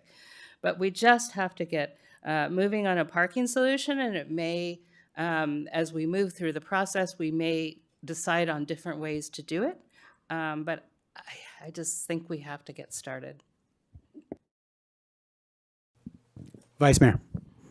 Thank you. I think we're all experiencing the same conflict, especially because it's, $2.3 million. And just as a reminder, this is park and lieu funds. And so we talk about needing a parking solution, and I agree 100%. We need a parking solution, but what this agenda item is really asking us to do is approve a resolution related to using park and lieu fees related to a downtown park with an associated parking. And so I want to separate the two things because, it's one thing if we're going to approve spending a certain dollar amount for a consultant to explore above ground parking, underground parking, what should work in our downtown with the one or two new housing developments being constructed in the future. But what we're really talking about is a downtown park. And last year at our retreat, I think it was unanimous at the time, if not majority, that supported the idea of having a downtown park, which I still support. I think with the housing developments and everything, having a downtown park would serve our residents and our community well. My reservation more relates to how we define what this park would look like, the location, the size, how it relates to the housing developments. And I think there's so much unknown now. I'm really, reluctant to approve $2.3 million with all of this uncertainty unknown. As I said before, we're putting the cart before the horse. And so this whole phased approach, and I appreciate how a contract works at having deliverables and milestones. But I actually think that should be a clear direction from council tonight, that, if there's majority approving moving forward with this tonight, that this comes back to us after, 3 months of community engagement or whatever that looks like, because hopefully we'll have more information about what the housing developments will look like downtown. The parking study, as we have discussed, is it above ground, underground? How would this intersect with it? So I just think there's a lot of unknown, and to pay this consultant or approve paying a consultant up to $2.3 million when this consultant, I don't think will have all the information it needs to advise us, really bothers me. And so I am okay approving this item tonight, but with clear direction to staff that before we get too far down the road, that they come back to us maybe after doing X number months of engagement with the community about a downtown park, because it's park and lieu funds. And yes, there may be associated parking with it, and you can have that as part of your engagement and survey. Just to, get that input, come back to us. This is what you're hearing. Council, is this still moving in the direction that you had envisioned? Does it still tie in well with the housing developments and everything else that's being planned for downtown? So I think this is a big ask for where we are in the process. As I said, I'm willing to support it with clear direction and guidance to staff on coming back to us, so we don't get too far down the road and spend too much money. And we've seen this in the past where, pay consultants a lot of money and then they come back to us. It's either not what we expected, or we exceed the amount because now they're going to a phase that we thought was included in that original contract. So that's where I am, Mayor and colleagues, open to supporting something, but not blindly saying $2.3 million, go out and do good, because I think that will be doing a disservice to our community. Thank you, Vice Mayor. Mayor, sorry, can I just tag on? Just One second, Sally.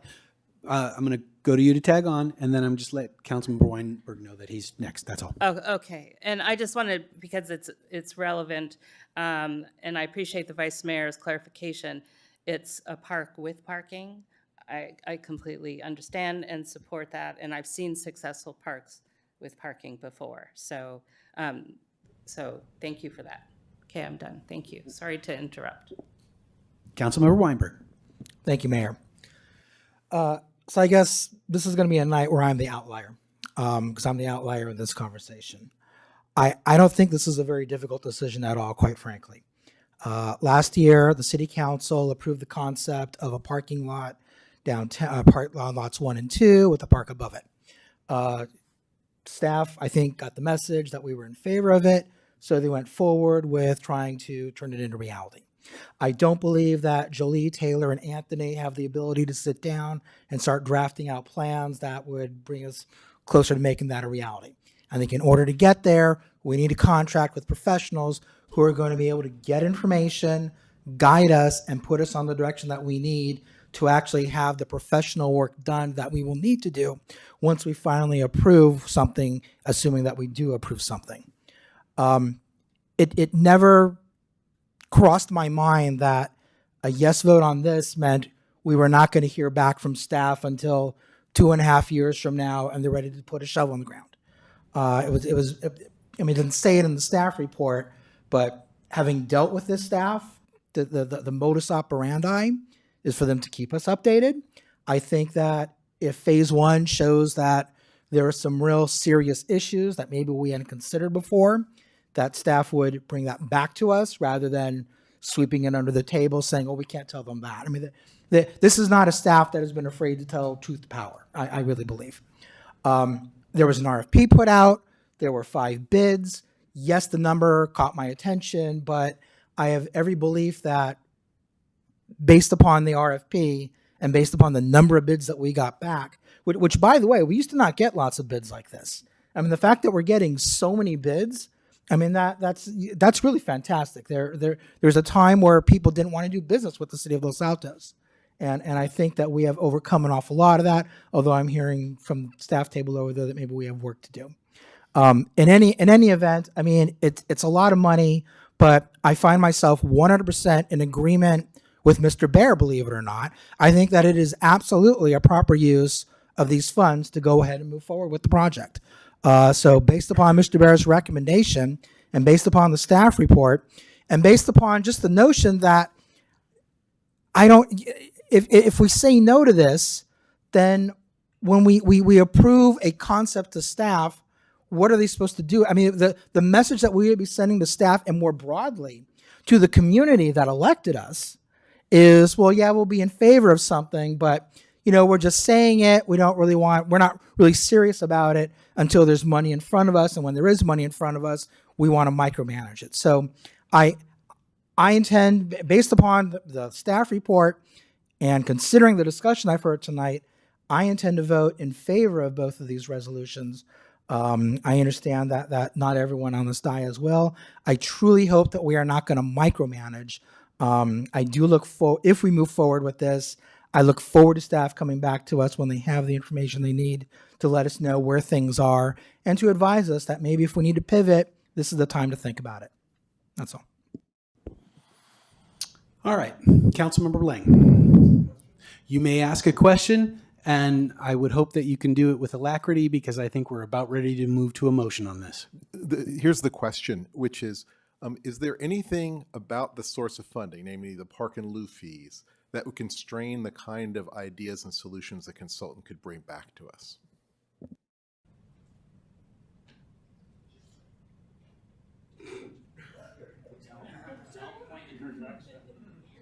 I see all the microphones being passed.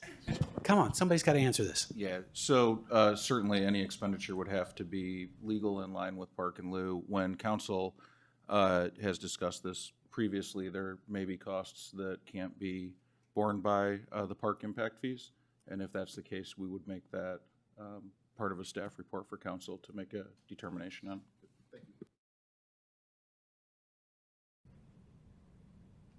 It might be appropriate to when you think about that first $500,000 for the first year, based on staff's assessment of this, it might be appropriate to assume that $400,000 comes from PIL, or actually park impact fees is now the new correct term. But yes, we did used to call them park and lieu fees, and maybe $100,000 should be general fund. Yeah, so we've budgeted funds outside of park and lieu, or identified funds outside of park and lieu, general funds, including grants. We have some, I think it's called Rule 15 funds from PG&E to underground that we're going to use. So there's Rule 20. I was 5 off. So yeah, the reason we're having the resolution the way it is, focused on park and lieu, is, or I'm sorry, park impact, is because it's a requirement to state what park impact fees may be spent, what the expenditure is for. So that's why it's written that way tonight. Thank you, Mr. City Manager. With that, I will go ahead and move that the City Council of the City of Los Altos adopt a resolution to use park impact fee funds for community engagement and design services for a downtown park with associated parking. Second. City Clerk, will you please take the vote? Councilmember Meadows? Yes. Councilmember Lang? Yes. Councilmember Weinberg? Yes. Vice Mayor Fleiger? Yes. Mayor Daley? Yes. Motion carries unanimously. Okay, now as to question B on item 6, adopting a resolution to award the contract to Watry Design. We have already had the staff report. We've asked some questions. Are there any more questions or commentary on this? All right, then I will move that the City Council of the City of Los Altos adopt a resolution to award the contract to Watry Design Incorporated for community engagement and design services for a downtown park with parking in the amount of $2,288,500. Second. City Clerk, please take the roll call vote. Councilmember Weinberg?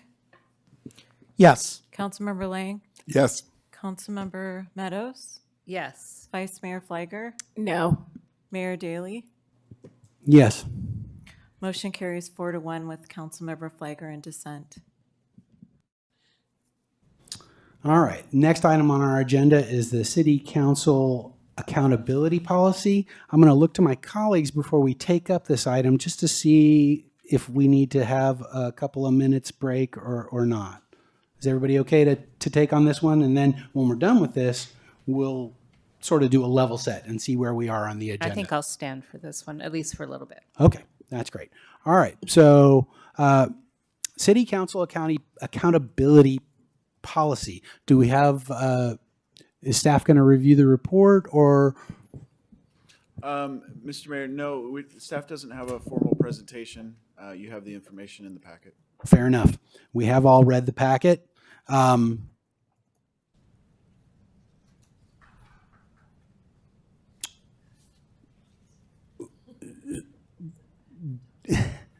will look to my colleagues for comments that pertain to any changes that they're seeking. Do you want to in do that public policy. comment before Oh, council yes. comment? Thank you. Thank you. Yeah. First, questions for staff. And I don't see anybody eagerly raising their hand. Public comment next.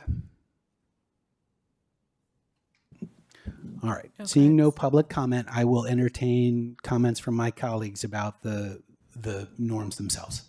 So let me first check, is our goal to potentially give direction and then staff would come back with proposed wordings? We're not gonna, yeah. That is my understanding, yes. Okay, like we did the norms. We will not be wordsmithing anything tonight. Okay. Well, there's only 3 pages, so that's not so bad. Okay, I'll start. My first point is to do, sorry, Mayor, this is the smallest point, but I'm going to make it. It does say that the policy applies to basically council members serving on the Los Altos City Council. In our norms, we identified appointed or elected a lot. And so I just thought it might be, say, city council members who are elected or appointed, just to be consistent with our norms. That's the smallest, pickiest one, sorry. The rest will be bigger issues. So under policy, the second paragraph, I felt it was somewhat unclear. The council may initiate an investigation. And then it goes on and it says but any council member may request and be granted an investigation of the alleged violation. So I'm not, I think what that's trying to say is that council as a whole may do something and then the council member or members who are potentially being accused of a violation then have this ability to do whatever it is we've described there. But it wasn't really clear, so I think it would be good to make it clear who's initiating, and then the second applies to a council member who may be faced with some accusations. Then on the very last part of that page, I think we found, and we haven't used this much, thankfully, and we've never gotten to the hurdles that are defined at the bottom of the page. And I think they're impractical because they don't really give us any ability. So this says, the council shall only admonish or censure a council member if a council member has violated the same law or policy more than 2 times. So that's saying this, do the exact same thing for 3 times or more. And so it really should be, has violated a law or policy, in my mind, I'm saying. And then we could debate whether it's, more than 1 time, which would mean 2 or more, or is it just once? But 3 times is too many. And so anyway, you get my point. And I think we've faced that before. And then I'm almost done. I think I just have 1 or 2. At the very top of the page, it says, a council member has been publicly warned about such violations by another council member or council. So it goes on to say by another council member or council members. And it's really or council, I think, but sorry, that was a second picayune thing. But it just, the more clear we can make this, the better. And then I found it kind of confusing how we described an informal admonition and then a formal admonition or censure public hearing, and how we defined, it just was all kind of confusing. I didn't know how informal fit and how the numbers applied there versus how we were describing them for formal admonition or censure. So I think that could use some work, and I don't have suggestions to fix it, but that's just my reaction to it, and that's it for me, Mayor. Thank you. I'd be inclined to ask city staff to take that guidance and come back with some other language, but I would add further guidance, my own preference on the number of times before we take something up. I would just eliminate that. That's at the discretion of council. We may, as a body, decide not to take something up, even though it's happened a dozen times. Or we may decide something is so egregious that on the first instance, we have to take it up. So my inclination would be to leave that discretion to us. As for those other issues, I think we do need the clarification you have sought. Are there other items in the norms? It looks like I see some red ink on screens over here. Councilmember Weinberg, you're up. Thanks. I really hate this document. I hate the circumstances under which we decided that we needed it. I really hate that we actually took it out of the drawer once and used it. It is my sincere hope that this discussion, well, the next discussion after it's amended, is the last time the city council ever takes a look at this. I think that the points that have been made are well taken, and I wouldn't vote against the recommendation that the mayor just made, but I do think that we should at least mention on the record and consider that the danger of making it at the council's discretion is that if there is an unpopular council member, it would be very easy for a frustrated majority or supermajority to use this policy aggressively. By requiring multiple violations, it takes away the fear of, in the heat of passion, 3 council members saying admonition. Because an admonition is a serious thing. Censure is certainly a serious thing. And I don't want it to ever be applied casually. I mean, there should be a longer process involved, I think. If it was the majority's will to get rid of it, I would not stand in the way. If it's going to be more than one, maybe it doesn't have to be the same law or policy, but I just want to have some kind of a guardrail in there that again, in the heat of passion, 3 council members don't just want to punish one council member who maybe is acting obstructively, but not at a level who, with a clear head, we would think probably shouldn't be censured or admonished. That's all.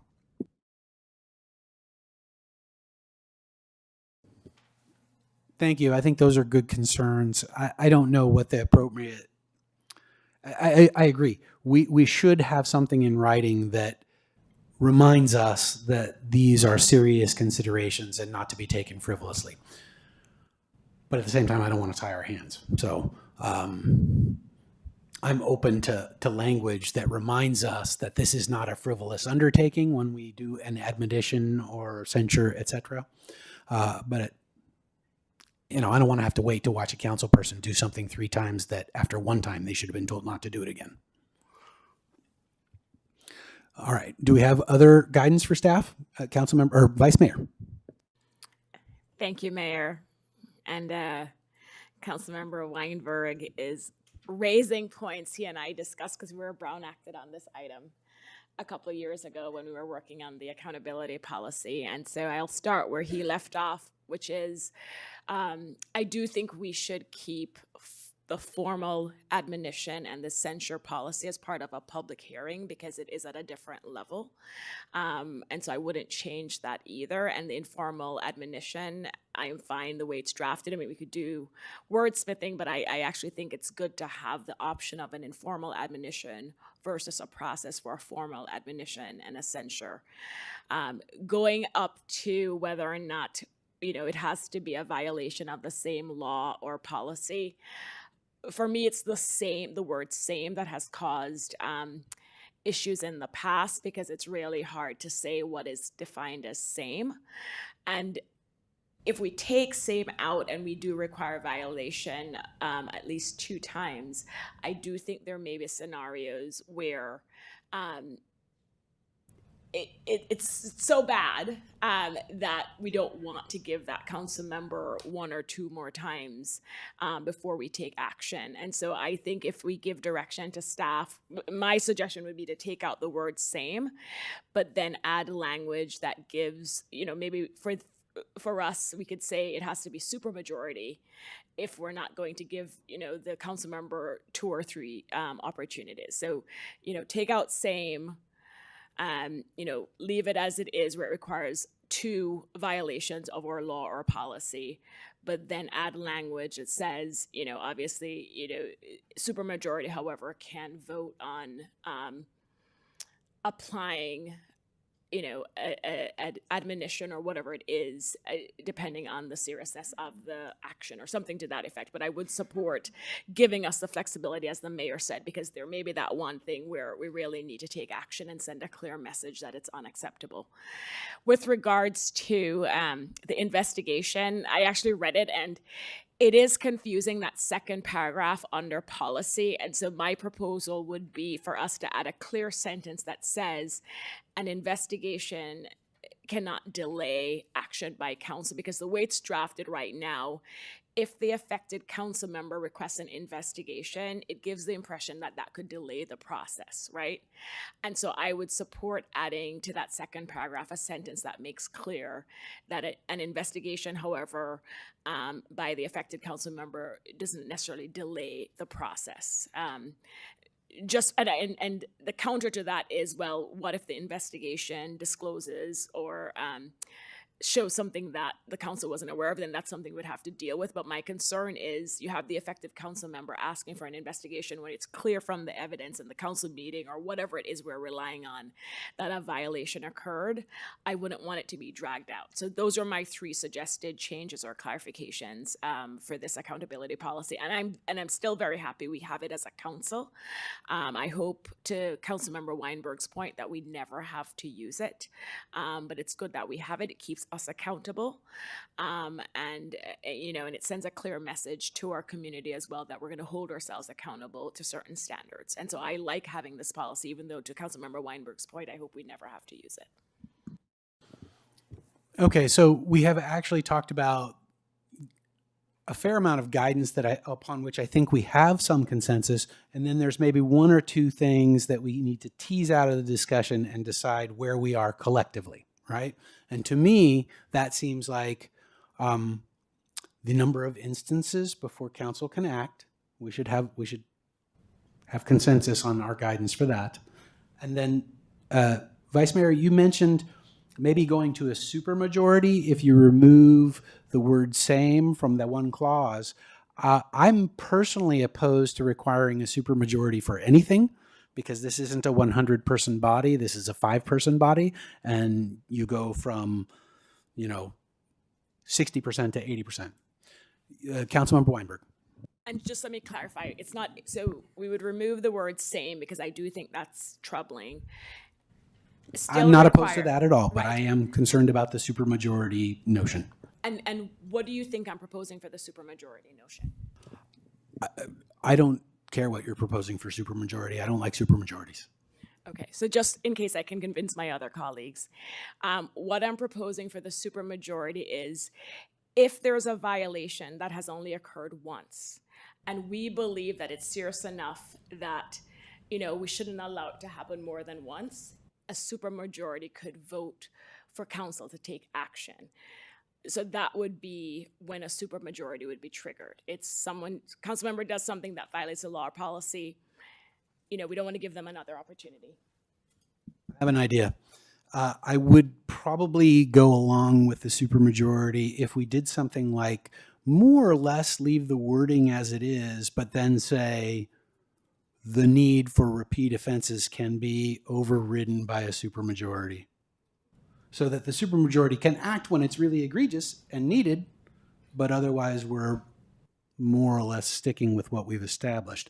I could probably get behind something like that.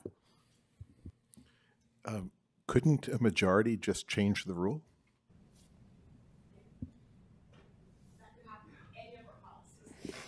Yeah, but that's a slow process because it has to get on the agenda and then, yeah.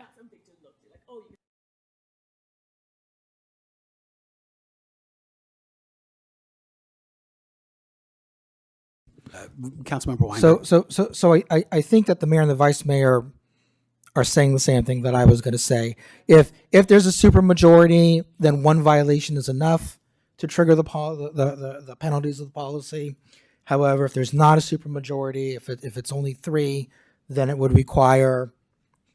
I would be okay with 2, but if you want to leave it at 3, so be it. And if it's going to be 2, I would get rid of the word same. That's my recommendation.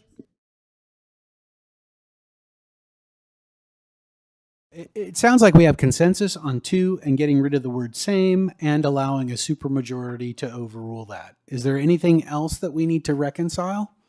Staff, do you have an, okay, Councilmember Weinberg, please. Thanks. In going over this again, this is something that hadn't occurred to me before, but with respect to an investigation, what constitutes an investigation? If the council wants an investigation or one council member wants an investigation, does that mean that an outside investigator has to be hired? Or can the city manager say, Larry is accused of violating norm 8.2. He did this on that council meeting. That's a violation of norm 8.2. Therefore, the conclusion of this investigation is Larry violated norm 8.2. Sorry about that. I won't tell them about the embezzlement. So I think it would depend on what's being referred for an investigation, but I will say it would be unusual for the city manager to conduct an investigation on a council member. So if an investigation was requested, it would almost certainly go out to a third party. In almost all cases, yes. Okay. I could imagine if it was a clear policy or something like that, that we could respond to it, but that would be unusual. So if Larry doesn't want to be you're in my line of sight. If Larry doesn't want to be censured or admonished for violating 8.2 quickly, he can say, I want an investigation. And that's going to drag it out as long as it takes you to hire an investigator and the investigator to go through the process. If council wanted to wait for the conclusion of the investigation to act, then it would, but that would, the way the policy is council could act without waiting for the conclusion of the So Larry could ask for his investigation, but we could go ahead and censure him or admonish him even without the results of the investigation? Correct. Now, what's the point of the investigation? So again, you can Due process. You can set other rules up, but council, there's nothing that would stop council from acting unless the policy explicitly stated that no action will be taken unless an investigation is completed. Okay, so I'm just curious how my colleagues feel about Well, that. I have some problems with the wording on of that paragraph because the way it reads is a council member can request an investigation. It doesn't say a council member gets an investigation. It reads that council would then make a determination on whether or not to do an. That's how I interpret the wording. The plain wording. What I'm reading, the plain wording is any council member may request and be granted an investigation. May request and be granted does not mean shall have an investigation. So I think In my interpretation, I think that's wording we should clarify. Because if that's what we really mean, then that's what we should say. But the way I interpret it as it's written, it would be any council member has a right to request, and the body has to entertain that request, but doesn't have to vote to uphold it. That's the way I read the paragraph as it's written. So I actually raised this, Mayor, because to your point, I think that was the intent, but I don't think it's clearly drafted. And so I think we need to clarify it because I do think that was the intent because to Councilmember Weinberg's point, we'd be concerned about delay, right? And so I do think they can request it, but it has to be granted. It's not an automatic approval where you have one council member then directing staff to spend city funds on an investigation. That could take months. So that, and I generally would agree with that. I think depending on what a council member is making a claim to be investigated, there are some things that we would be obligated to investigate. So with that carved out, I think the way you framed it is how we look at it. All right. Do you guys have sufficient guidance now, I think? So what we could do is with consultation with city manager and city attorney. right? Yeah. So, yeah, Mayor. Councilmember Meadows. Thank you. One more thing occurred to me, and I want to make clear for the public's benefit that we've actually never done a formal admonition, a censure, which gets reported wrongly in some newspapers, not yours, frequently, and we've never done an informal admonition. The only thing we've done is warnings. We do not give a very good definition of warnings in here. In fact, it's only mentioned at the top of the second page when we're talking about a council member has violated a law or policy more than 2 times, or whatever the new wording is going to be, and the council member has been publicly warned. So do we need to define, does that just mean we bring up, so I don't know what the warning is. We did that. We've never done other we've never done any of the other things. So does warning need more than the council member has been publicly warned about such violations by another council member or council member? That needs to change. That's what I'm saying. It needs Bring to it up. say been notified, and it needs to not say by another council member or council, et cetera. It just needs to say been notified. It could be by our city HR department. It could be by the city manager. That notification might come from multiple from a variety of sources. If somebody has committed a violation, they should be notified, formally notified.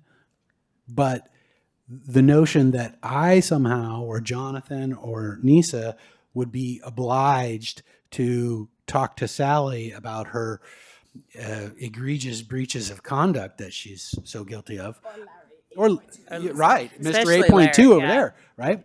So I object to the notion that the onus falls where it does as it's written, and I think that notification should come from the appropriate party depending on the offense. It could be, as I said, HR, city manager, or council. Go ahead, Councilmember Weinberg. But this is a process that's all done at a council meeting, right? I mean, there's an accusation made at a council meeting. If there's an investigation, the reports of the investigation have to come back and be made public at a council meeting. And then the determination will be made whether or not we're going further, whether it's a warning or a censure or an admonition. So the notice would be, I mean, the process itself is notice, isn't it? I guess ultimately the notice comes from the city clerk, who will calculate the vote. I mean, the idea of the notice coming from someone else doesn't seem to jive if this is a process that's all done during a council meeting. That's fair enough, but the language doesn't preclude anything that you just said. It does allow for the corner case that might not fit your description.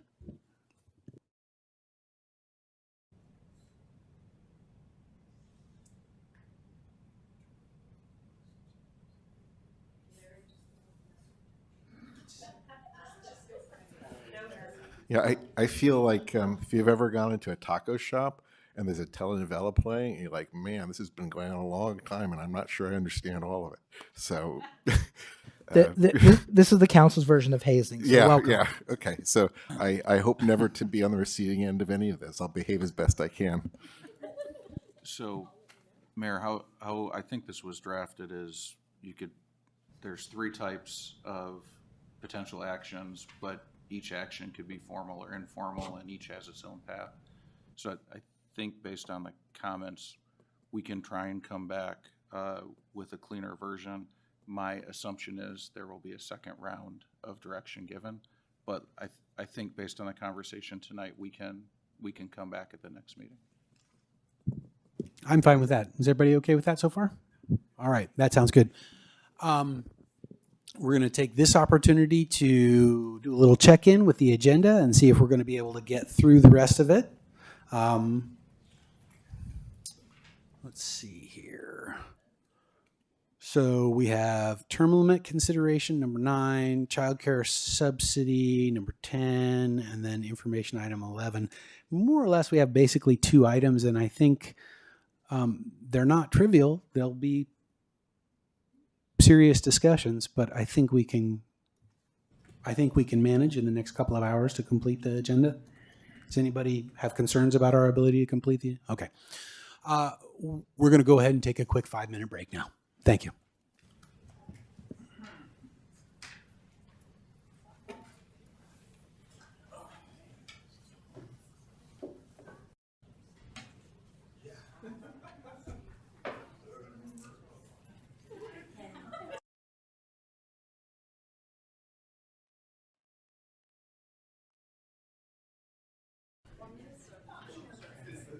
It's going.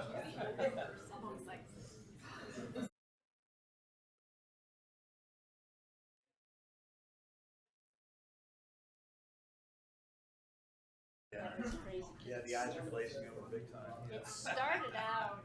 I mean, I went back Are to you? my notes. I still really find that he's violating the no bad blood.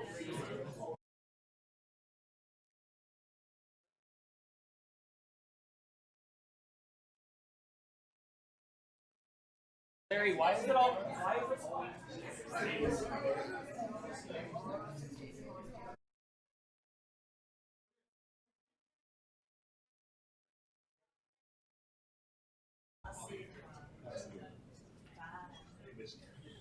Yeah, no, I'm looking forward to that.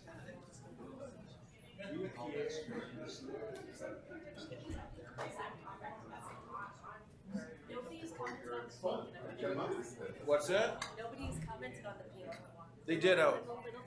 They did out there. Oh, they did? Yeah, Okay. you just.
They see the adults acting.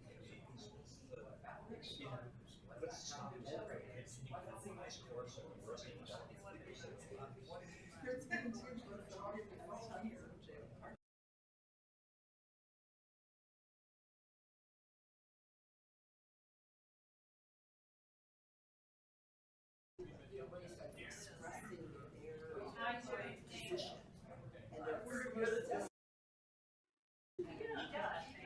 I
Each exercise,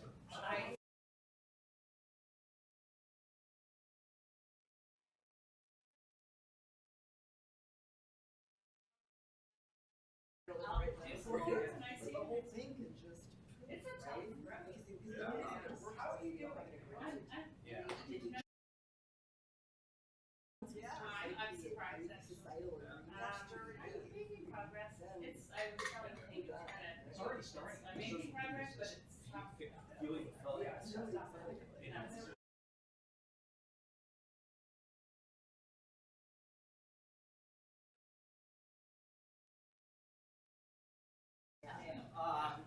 We actually heal pretty well still. The body's well done.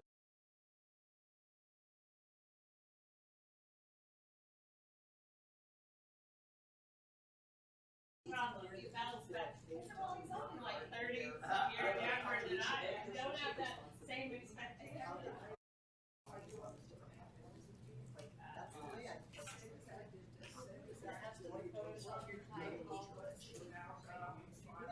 Yeah, John. 1940.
Hi.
No, I didn't really look at that.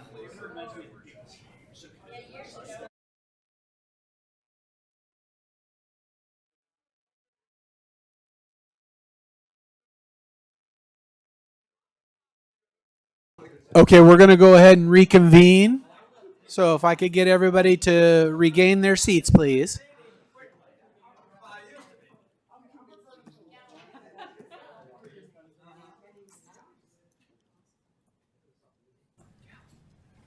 All right, so we are back in session, and we are on item number 9, City Council term limit considerations.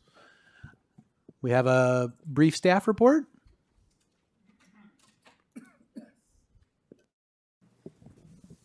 I also have a microphone. There's actually a quick PowerPoint just to orient the conversation when it pops up today. So previous council consideration, originally this was requested to be agendized from October of last year. We introduced this discussion at the January 14th, actually this year, not 2024, that's a little typo. And so this is a continuation of that discussion. To orient the council is that the existing Los Altos Municipal Code, section 2.04.020, does set limitations of the terms of council members. This was originally approved in the 1999 Measure G voter approval, where it does state that no person shall serve more than 2 consecutive terms on the Los Altos City Council, plus the completion of any unexpired term to which such person was elected or appointed. As outlined in the staff report, these are the options that staff has put on for the council to consider, but obviously whatever else you would like to discuss this evening. In short, is that any modification to council term limits will be applied prospectively, so meaning after it were to go into effect, as the existing regulations are in effect for the councils that have come before and that are existing today. So the options would be to adopt a ballot measure that repeals the existing term limits, which was Measure G, adopt a ballot measure repealing term limits and prohibiting any person from serving on the city council, and you would be able to set those as a part of that new measure that would go forward. But both of those would require a ballot initiative as a part of the process. A ballot measure to repeal or modify the existing term limits could be considered at the 2025, so at the later this year, or the 2026 election. And with that, staff is available for questions or for the council to deliberate. Please reiterate and clarify any changes that we make to our term limit rule will only apply to contemporaneously serving members and future members of this body, and not to people who have already served, correct? Yep, it will apply prospectively, so, and that's under a government code section. Any proposal to limit the number of terms a member of the city council may serve on the city council, or the number of terms an elected mayor may serve, shall apply prospectively only and shall not become operative unless it's submitted to the electors of the city at a regularly scheduled election and a majority of the voters cast on the question in favor of the proposal. So if this passes, it will apply to the future council. So it won't really take effect any earlier than 8 years after we pass it. no. Well, that's my question, right? Oh, When you okay, talk so- about prospective, when you talk about it, this must be a prospective rule change. Is it prospective with regard to a candidate standing for future election if they've already served 2 terms, or is it prospective with regard to any portion of the terms that they serve? It depends on if you're changing it, but if this changes the term limits in 2025, it will apply to those people elected in 2026. Could I try another way to phrase it? But I suppose the question is, does that reset the trip odometer for everybody? It depends on the ballot. City Attorney, let me give you a hypothetical example.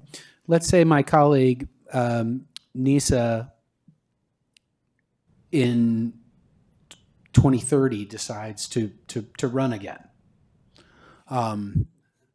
Having at that point spent a few years off council and terming out.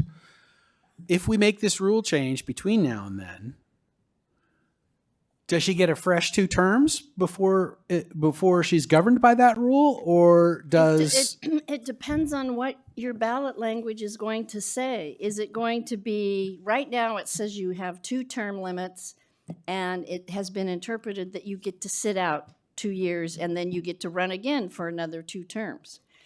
You can change that to say the people want term limits, 2 terms in your lifetime, or 2 terms and you have to sit out 4 years. right? But then the question is, where is the cutoff point, right? If you make that change, right? Let me give you another piece of hypothetical. So Let me give you hypothetical language, and then you tell me what that language would mean. Let's say the language that we land on is something like, no council member having served 2 full terms shall be eligible for election to council. This does not apply to appointments. Interpret that language in the context of the state law about prospectiveness.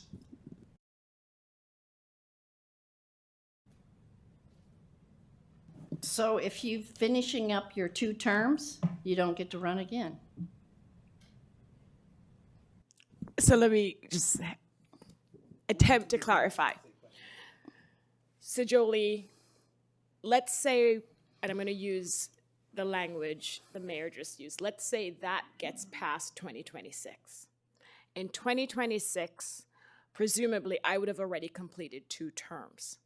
Do I get a restart if that passes in 2026 to then serve 2 more terms? Or am I what's the right, stopped from serving any more terms because I already served 8 years, even though the law wasn't passed until 2026? Yeah, it would be prospective, and you wouldn't be able to. Yeah. So I wouldn't be able to. Well, so it would apply to me then. That's different. It depends on the language, because the way you read this language and it says 2 terms, but you can sit out. No. But no. I'm just saying. But yeah. So Pete's language passes next year, right? Which sets a maximum number of 8 years Anytime. Then you Anytime. wouldn't be able to run. You've already done your 2 terms, 8 years. even though the new law didn't go into effect after I finished my 8 years. That's how I interpret Okay, it. I think you but, answered the mean, question. Okay. I'm sorry, one more clarification. So if Jan Pepper, who served for 8 years, decides she wants to run again after the council adopts term limits, she would be barred from running again because we have a new policy with respect to term limits. It would have to be determined by the microphone. So it depends on what it says. 2 terms forever.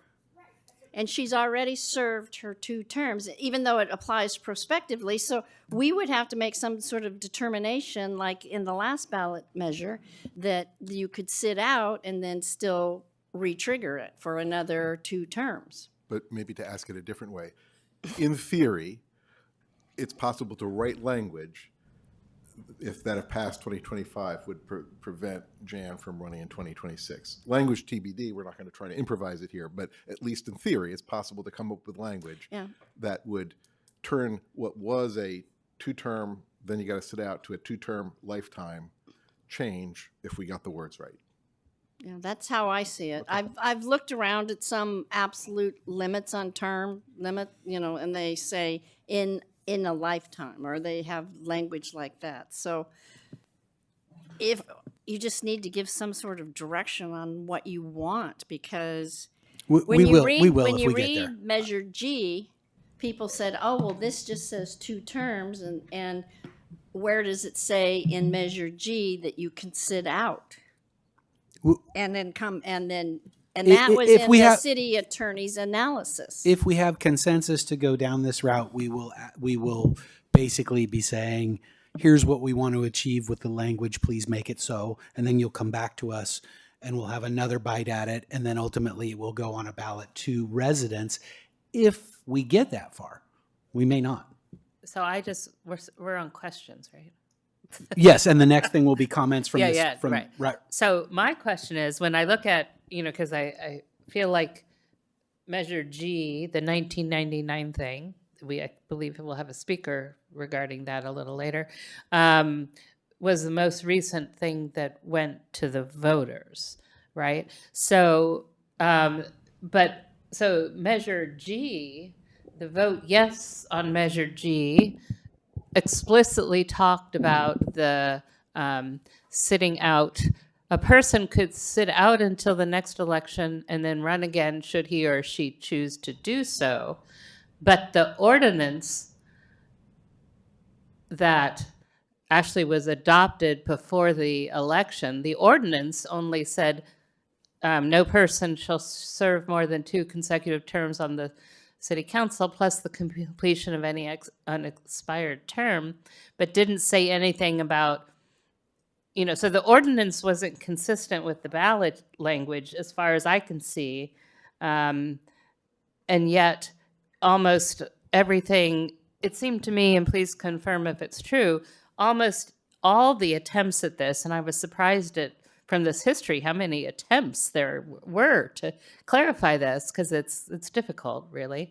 They all seem to say you could sit out for 2 years and then run again from the very beginning and from each attempt. But here in 99, I'm seeing a discrepancy between the ordinance, which just says 2 terms, and the ballot measure said 2 terms, and then you can sit out for 2. So is there an explanation for that, or maybe our public speaker will offer one?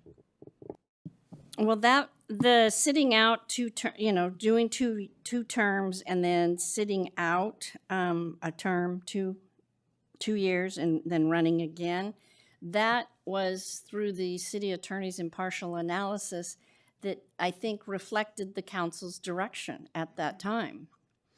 So, and also the impartial analysis by the city attorney at that time said it would apply to those persons elected in 99 if the measure is approved, including incumbents who, if reelected, would serve only 4 more years, then be ineligible to run without waiting at least 2 years. So it says this measure is structured so that a person may have a break in service and then be appointed or elected to the council should he or she desire. But that was in the impartial analysis. The ballot language was very simple. It just said no person shall serve more than 2 consecutive terms. Okay, I get it where I'm confused, but if you look at the argument in favor of Measure G, which is not the impartial analysis, it's the argument in favor, it actually does describe sit out 2 years and then you can run again. And so does the impartial analysis. Right. But anyway, but the ordinance did not. Yeah, and if you have any ballot litigation or, there's ballot challenges, the ballot measures for and against are used by the courts to interpret the intent and also the city attorney's impartial Which is where I analysis. was going when saving for discussion is to talk about intent. But thank you. That was my question. Clear as mud, right? Yeah, clear as mud. If we don't have any more questions, we'll go to public comment and then we'll bring it back for discussion. No more questions? All right. Public comment, please. Roberta Phillips.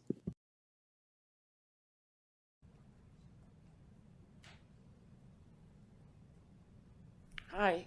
So my understanding is we have term limits now, and you want to change the term limits to different term limits. So I just want to make that clear.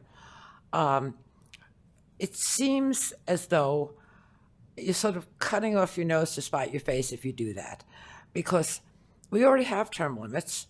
I don't see any reason to, say, hypothetically, Megan Satterley or Jen Pepper, a couple of years couldn't run again, because we're going into district elections.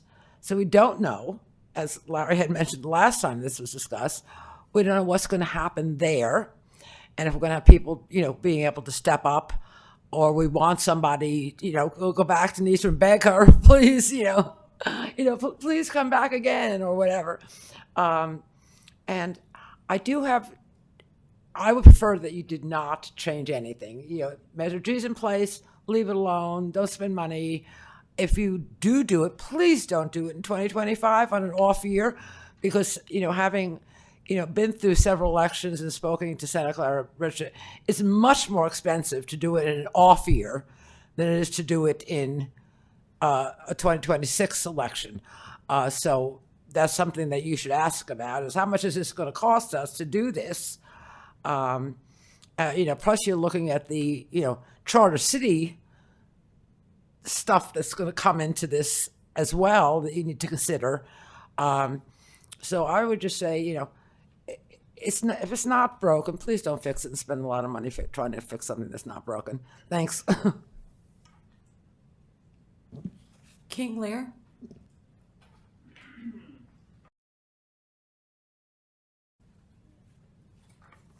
Good evening, Mayor, council members. I am King Lear still, and I live downtown, and I really love this setup. This is a very nice room. The lighting works great, the microphones, the sound system. Anyhow, I'm here because I was the driver to put the 2-term limit rule on the ballot in 1999, I think was the year. I can probably right. I'll speak to history a little bit and the intent, and end with some advice.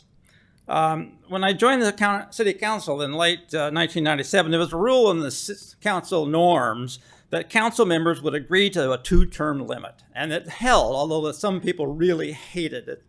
Roger Ng hated that. The power of incumbency in election tends to degrade the quality of city government. That's just a problem with voters who can't pay close enough attention, take enough time to take a chance. If the city is running okay, you vote for the incumbent. But the rule was not enforceable. Only voters can limit their own options, at least until the districting thing came from. And now voters can't do anything about that. Eventually, a council member would break the rule, leading to hard feelings and controversy. So that was our thought. So we proposed a limit of 2 consecutive terms to the voters. That just defeats the incumbency. You can come back again, but it defeats the incumbency. And the measure passed with ease. This law works, no termed out council member has ever tried to be elected again in the 25 years, unless I missed something. I don't believe that has happened. Francis LaPole ran for a third term right after they did that, but he was grandfathered anyhow and he lost. So what the future? My advice, leave the term limit law as it stands. It has worked for 25 years very well. Do not add limits to future voter options or to council options on appointments. Do not propose a solution to voters when you cannot define the problem. Our voters already feel abused by the imposed district format and may reject the proposal for more limits to their authority when the existing law works. There's a risk-benefit here for you folks. The benefit is kind of slight. You can't define the problem, but the risk is large. If you put this on the ballot and it's defeated, it's a real black eye for you folks. You're supposed to be smarter than that. So, at the minimum, separate elections from appointments and do not prevent future councils from appointing a former mayor to a vacated seat, if that's what you do. We live in good times, but think ahead. Consider a future city government dealing with a major disaster like an earthquake or a firestorm. Do not add unnecessary legal limits to their burdens. Thank you. Thank you. Any more public comment? No? All right, I'm gonna. I don't see any. Maybe one. Nisa, do you have a question for King? Either the city attorney or King. I'm just curious, based on the existing language, can you clarify for us if the 2 consecutive terms, so the 8 years, apply to appointments? So let's say Jan Pepper serves for 8 years, and then there's a vacancy on council. Can she be appointed to serve for 1 or 2 years? Well, the way it's written, it says no more than 2 consecutive terms plus the completion of any unexpired term to which the person was elected or appointed. And we did have that one time when Kurt Kohlhauer left, resigned, I think 2 years into it, and Lou Becker was appointed. So this language allows for appointments of council members who have already served 8 years. Yes. Thank you. And we did it once, that I recall. All right, I'm going to go ahead and look to my colleagues for commentary. You don't have to. So I think looking back at the whole legislative history, and thank you for pulling that together, that was very helpful.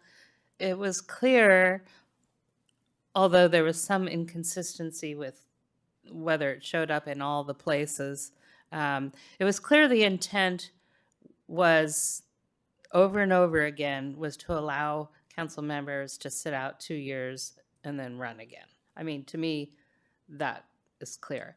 And I also appreciate knowing that the flexibility for appointment is built into there. So you could be appointed potentially, whether that's at the end of your however many years or whatever. So I have concerns, having watched some of our neighboring cities go through the districting processes, and where there's nobody that runs, and they look and dust off an old council member who has served before, but a long time ago in the past, and bring them forward. And if no one else is going to run, then that's, a reasonable option. So I'm at this time going to districting and not really knowing what that's going to do with our pool of candidates and such. I'm not inclined to adopt any further restrictions. I do think that if a council member, and I think it's telling that no council member has chosen to run after these kind of, for a third term after sitting out for 2 years. Because I think the intent is pretty clear that I think one of these pieces of history said, oh, an exceptional council member can run again after 2 years. It's sort of like Lake Wobegon, where all the students are above average. And of course, all the council members are exceptional. But I think the intent is really, although the option is there, we don't really want everyone running again. And so the public, though, will have the ability to say that when they vote. And nobody's actually done it. So you can't say, oh, yeah, everyone runs for it after sitting out 2 years. They don't. People really don't. And then the one example, I guess, though the rules didn't apply to him, he wasn't elected to a third term. So I think it's pretty clear the intention is to bring in new people. I don't feel like we should change it now because there's too many unknowns with what we're going to face the next 2 election cycles with our districting process. So I would advocate to leave it as is. Go ahead, Vice Mayor. Thank you, Mayor. I end up at the same place where Council Member Meadows is, but for different reasons. There are 2 things I don't like about the current language, but I don't think it's worth expending the funds and resources to bring this to an election. And to, former Mayor Lear's point, it would be a poor reflection on us to bring something like this to the voters without justifying the need to spend that much money on an amendment to a term limit ballot measure. Having said that, I just want to put on the record the 2 things in an ideal world I would change. One, deleting the word consecutive. I think for me, it would be a maximum number of years. So 2 terms. And I also don't like the fact that a council member can take 2 years off and come back. As I said, I think at the last meeting, I would be more in favor of a maximum number of years, 12 years in their lifetime. I do think 8 years could be viewed as short, but I could go for 12 years. Maximum number of years is can serve. It doesn't have to be consecutive, but in their lifetime of being residents in Los Altos, they can serve up to 12 years, and that could include appointments. So if we were moving forward, those would be the changes I would support. But again, I don't support moving forward with a new ballot measure to make these changes. I think what we have on the books, as Councilmember Meadows said, it's worked for us for years. We've been following the intent, even though there is a loophole that someone could run after taking a 2-year break. It hasn't happened, but we do need to recognize and acknowledge that the current language does allow for that. But I don't think that outweighs the cost and the time and resources that would be necessary to move this forward to a ballot measure to make it better or reflect the true intent of the authors. Thanks. I'm going to look to my right over here, Councilmember Lang. I like the rule as it is. I mean, I think it's I'm glad that we have the rule. If we didn't have the rule, I'd be different. Partly I like the rule because it's why I'm here. I think if this rule wasn't on the books, it would have been hard to overcome incumbency. And I do think the rule has served us well in terms of getting candidates out, ringing doorbells, which is listening to people. And I think that's a worthy thing. I think the whole district thing is too new to raise anything but hypothetical problems. I'll just point out one interesting fact, though, about the districting, too. It'll now be 4 years. There'll be some transition people that might not apply to. But going forward, unless you're prepared to move to run again, it's a 4-year break, right? Because your district won't come up again for 4 years, right? Yeah, districts are every 4 years, right? So if you don't move and you were a district and you're out, it's 4 years, right? That's a long time for voters to think about how good you were all those times you were censored. So I think it's worth watching, but I think particularly now where we don't know what we're going to have to do with, or what future councils are going to have to do with districts, introducing new strictures, it just seems like not a great time to do that. Councilmember Weinberg. Thank you, Mayor. Again, I'm the outlier here tonight. I strongly disagree with virtually everything that has been said in this room tonight, but it's clear there's a majority not to move forward, so I don't want to waste anyone's time at this late hour. You're not an outlier. You're just the fourth person to speak. So I'm with you. I will point out, though, by the way, that in our neighboring jurisdiction of Mountain View, there are currently 2 council members. Their rule, by the way, is the same as ours. There's 2 council members on council right now that had previously served, John McAllister and Chris. There's 3, Pat Showalter. Oh, and Pat Showalter. And prior to that, Margaret Abekoga. So I think it's pretty likely, in fact, that we will encounter this. It's just a matter of when and not if. I actually believe that the argument about districts mitigates in favor of stricter term limits, because there are 2 fears with districting. One is no candidates or no quality candidates, right? And then the other fear is a candidate that's able to dominate in a 1,500 person jurisdiction as opposed to a 10,000 person jurisdiction. Maybe that's not the right number, but however many people are in a district, I look around the room and I see I see actually 2 friends who are in charge of homeowners associations. There may even be more of you in the room, but you individuals happen to have a power base in your complex, assuming that you're a decent homeowners association executive. That's just one example of outsized influence when you shrink the electorate down to a district. And the potential for abuse is what I am worried about.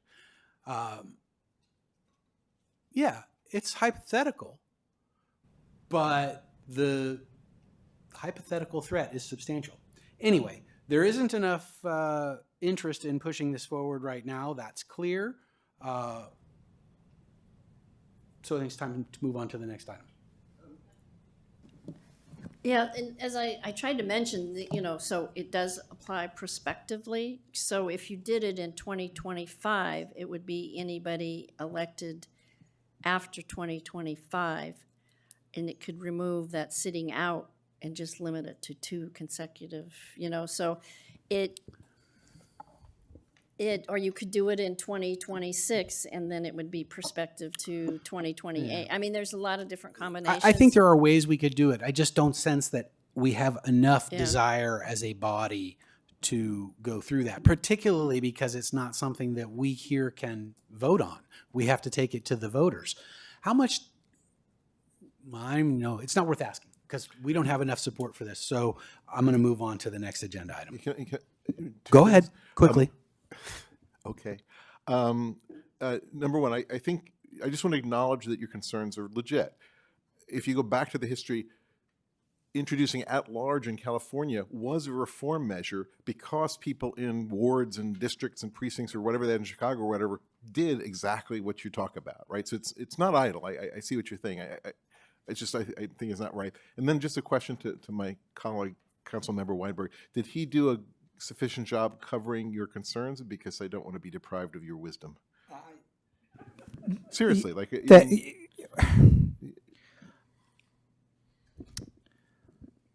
it is an absolute honor and privilege that the 5 of us have to sit up here and serve the city.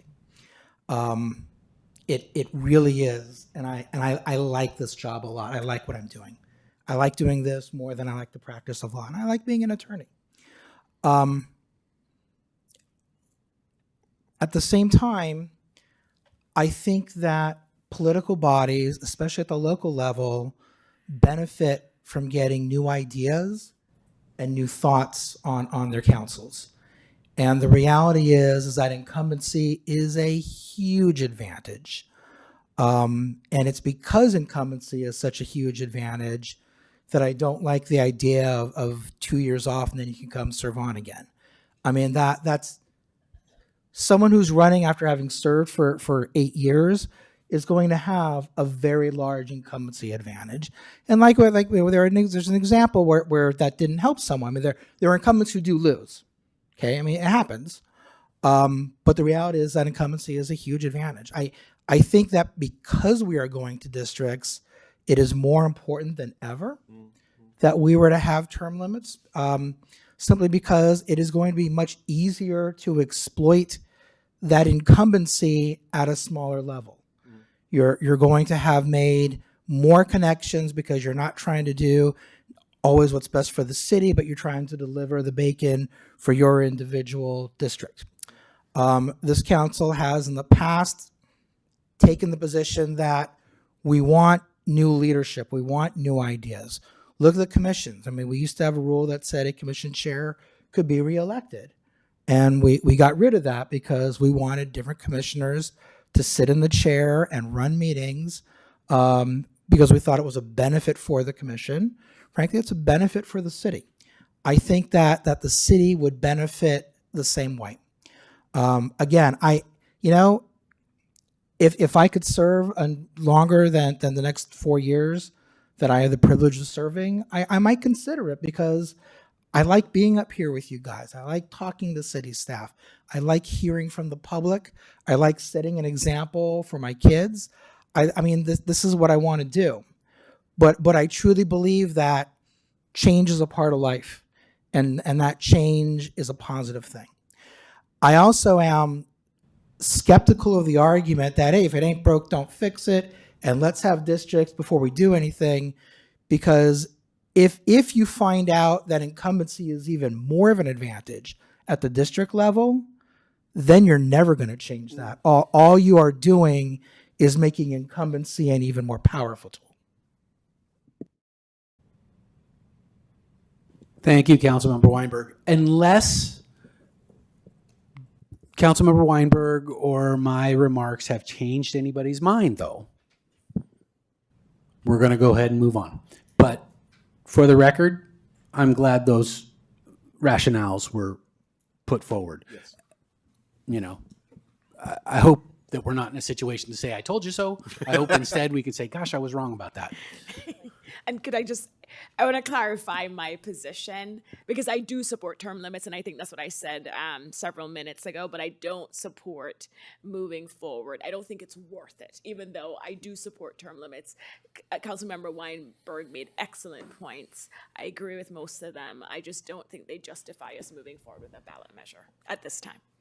And Mayor, I just want to say ditto to the Vice Mayor. I mean, I completely agree with all the points. I just don't see how we can justify it to the voters. Yeah, absolutely. Totally understandable that you know, we are actually largely in agreement in principle on good small d democratic measures. It just doesn't rise to the level of wanting to put it on the ballot in 2025 or in the staff report. It informed what was recommended, which included, that the program parameters include income limits based upon HUD guidelines. It would be open to residents and all of City of Los Altos employees. The subsidy of 50% of the program fee up to potentially $10,000 per family, and a focus on the preschool age from 2 to 5 years. There are other considerations for program eligibility based upon council direction and discussion, but that concludes at least the highlights. One other part is that it is anticipated that the vendor that is coming in for offering a preschool age program, Children's Corner, at the community center, it is anticipated that the first full year of the agreement would produce approximately $25,000 in revenue. That could potentially offset about 83% of this potential program cost. So happy to answer any questions or provide additional information as needed. Okay, thanks. From a process standpoint, what you're looking for from us tonight is guidance to come back with program specifics, or approval of the budget item. What is it that is before us? No, absolutely. So we have the program parameters that have been recommended by the subcommittee and staff. So if those parameters look good, it would be to direct staff to adopt and implement that particular program.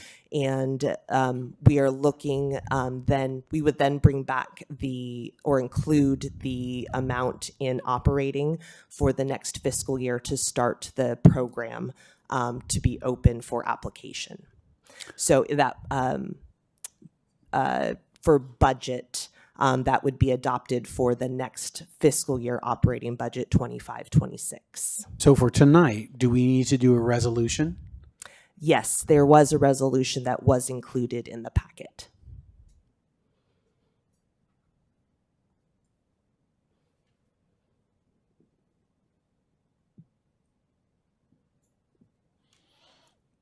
Okay, I don't see the resolution, but the last line of the staff report is pretty close to a resolution. There is a Is resolution. there? I'm not, it's not Can in the I ask document just I'm looking at. Go ahead. Okay, just want to make sure we have a clear record on this. My understanding is if the council wants to move forward with this, then tonight at the dais, we will confirm or establish what the parameters are. Once that is done, assuming the resolution is passed, it's not going to come back to council other than a line item in the budget like every other expenditure in the city.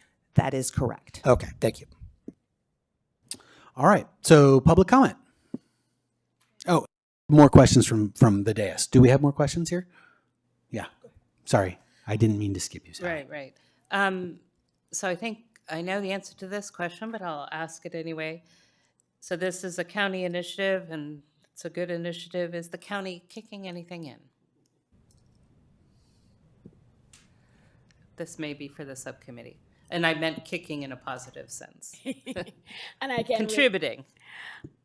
And I can respond to that. Currently, the funds that the county has set aside for childcare programs relate more to daycare and childcare facilities, where they have grants that they're providing to these facilities.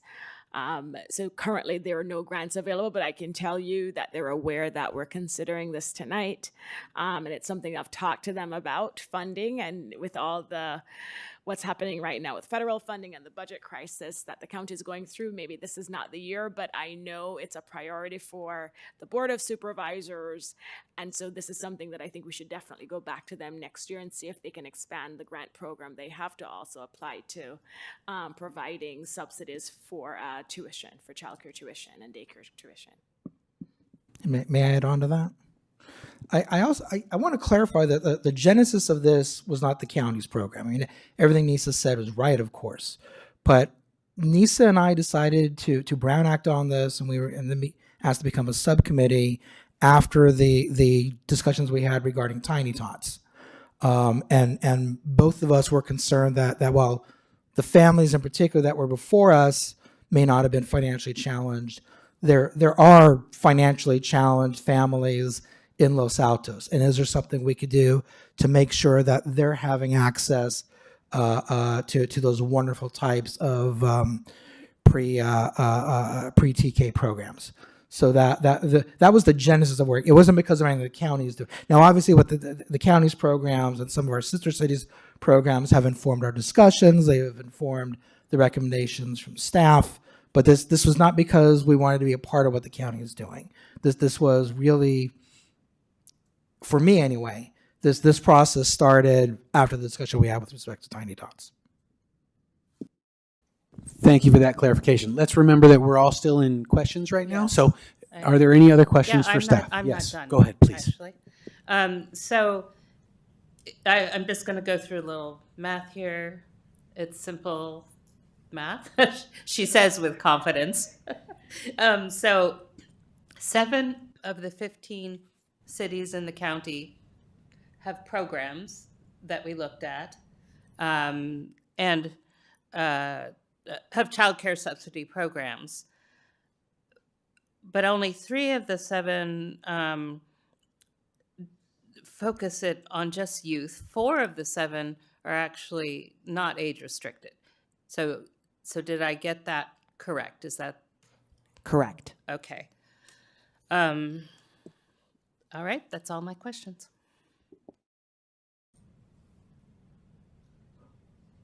I have a question, which is, can you give me a rough number for the HUD income limits? Like, what kind of number is that?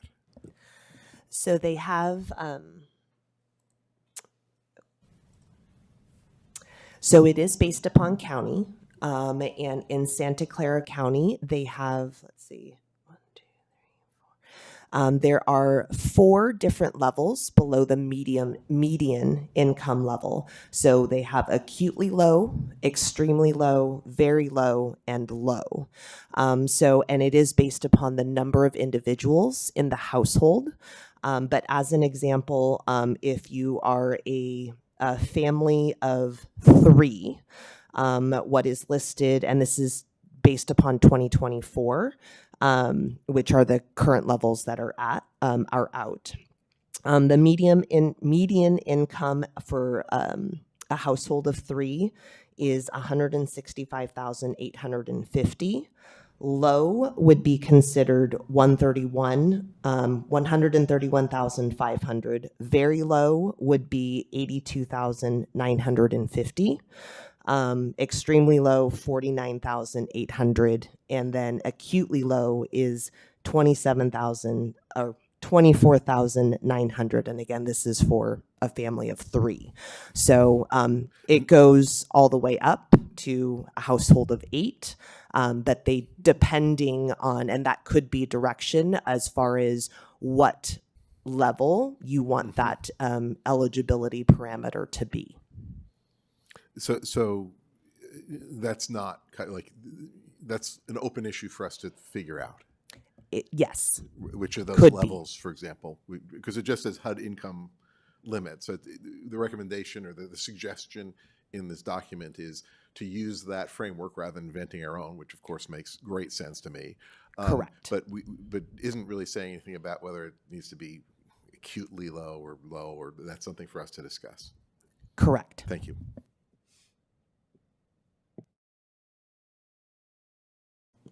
Any other questions? Public comment. Do we have any speaker cards? Okay, I'll bring it back to council for discussion. Vice Mayor, would you lead us off, please? Happy to. Thank you. And I do want to recognize and thank Jamie and Manny, who did an amazing job pulling this information together. They met with the subcommittee, myself and Councilmember Weinberg, and I'm sure he'll agree that we were both blown away. They did their research. He and I, no surprise, were throwing questions at them, and Manny and Jamie had all the answers we needed. We didn't need a follow-up meeting because they were ready to go.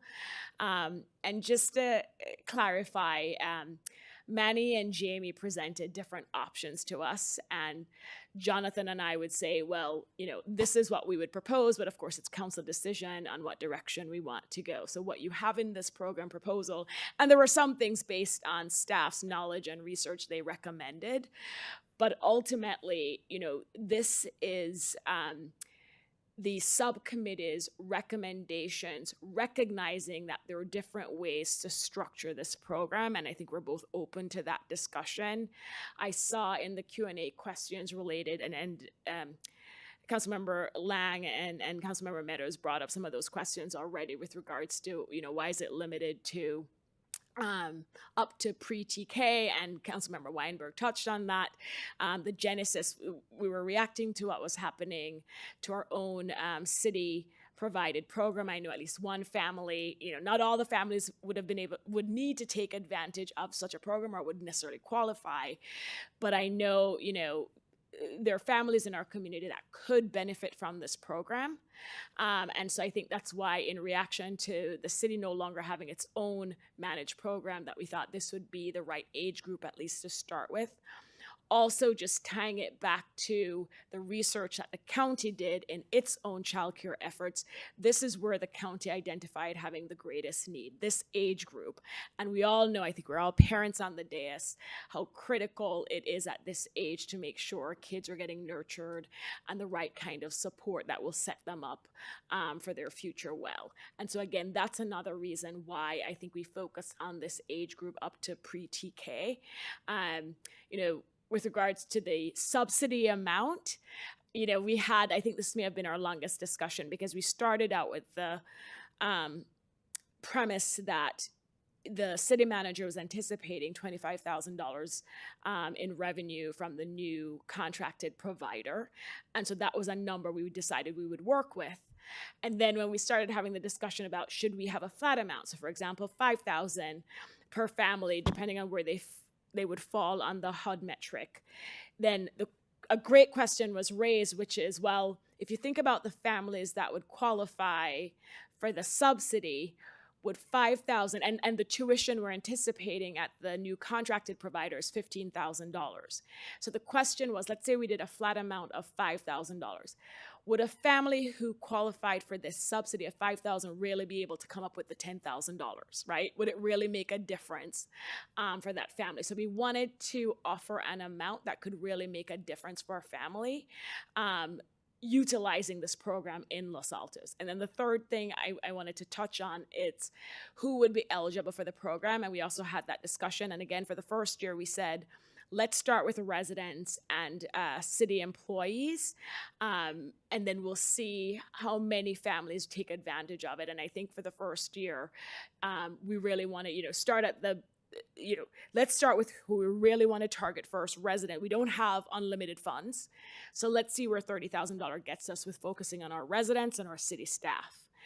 And then we'll revisit this next year to see, do we want to expand it to more eligible groups and individuals? So I just wanted to explain how we ended up here and just remind my colleagues that this is just a proposal. I 100% obviously support the city having a child care subsidy program. We're building 330, so we're increasing the number of affordable homes in our community for many reasons. We have city employees traveling from all over the Bay with young kids. There's so many reasons why I support having a child care subsidy program. What it looks like, I do think it's a council discussion for us to have tonight. And I don't know if Councilmember Weinberg has anything to add. Thank you, Vice Mayor.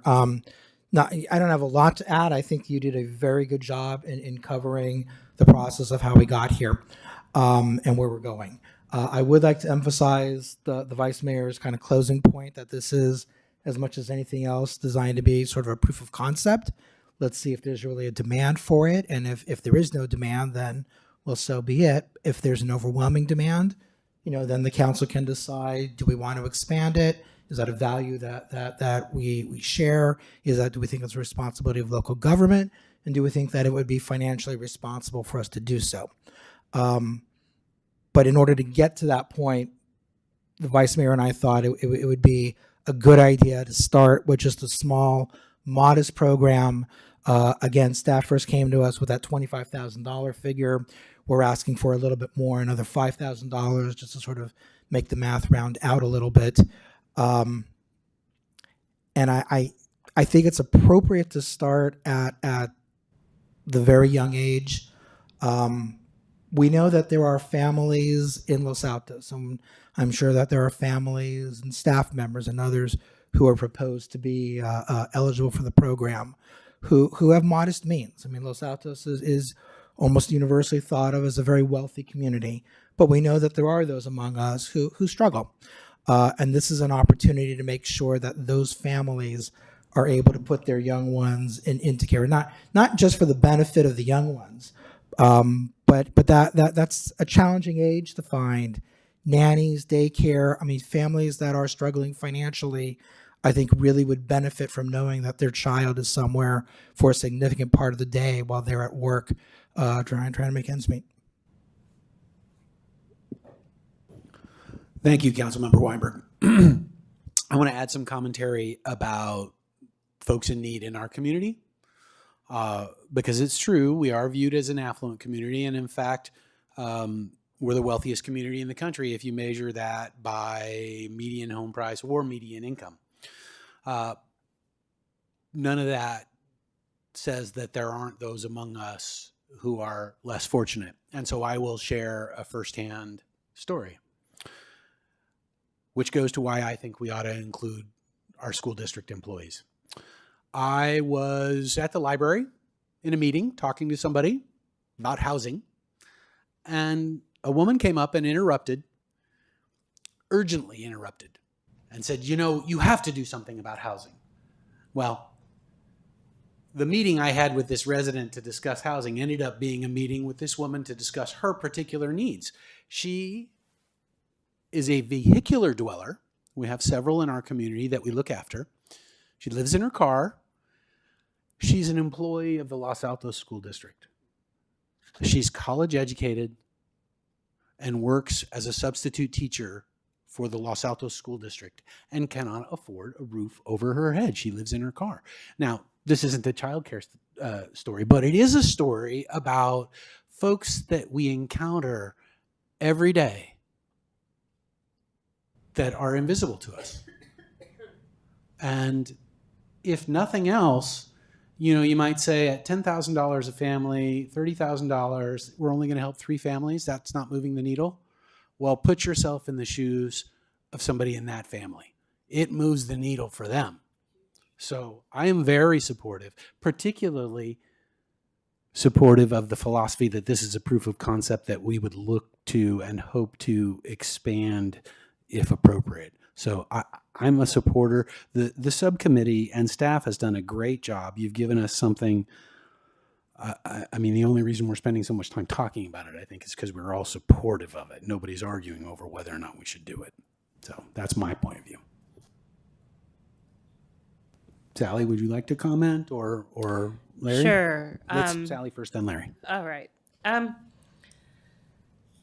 So it's hard not to be supportive of helping people with childcare. I mean, probably all of us on the dais have dealt with it. As you said, we're all parents. So, and I appreciate, because I did not understand from the report, that in essence this is I don't know if pilot is the right word, but a time delimited program where we would reassess. I feel much better knowing that, because I will tell you my concerns.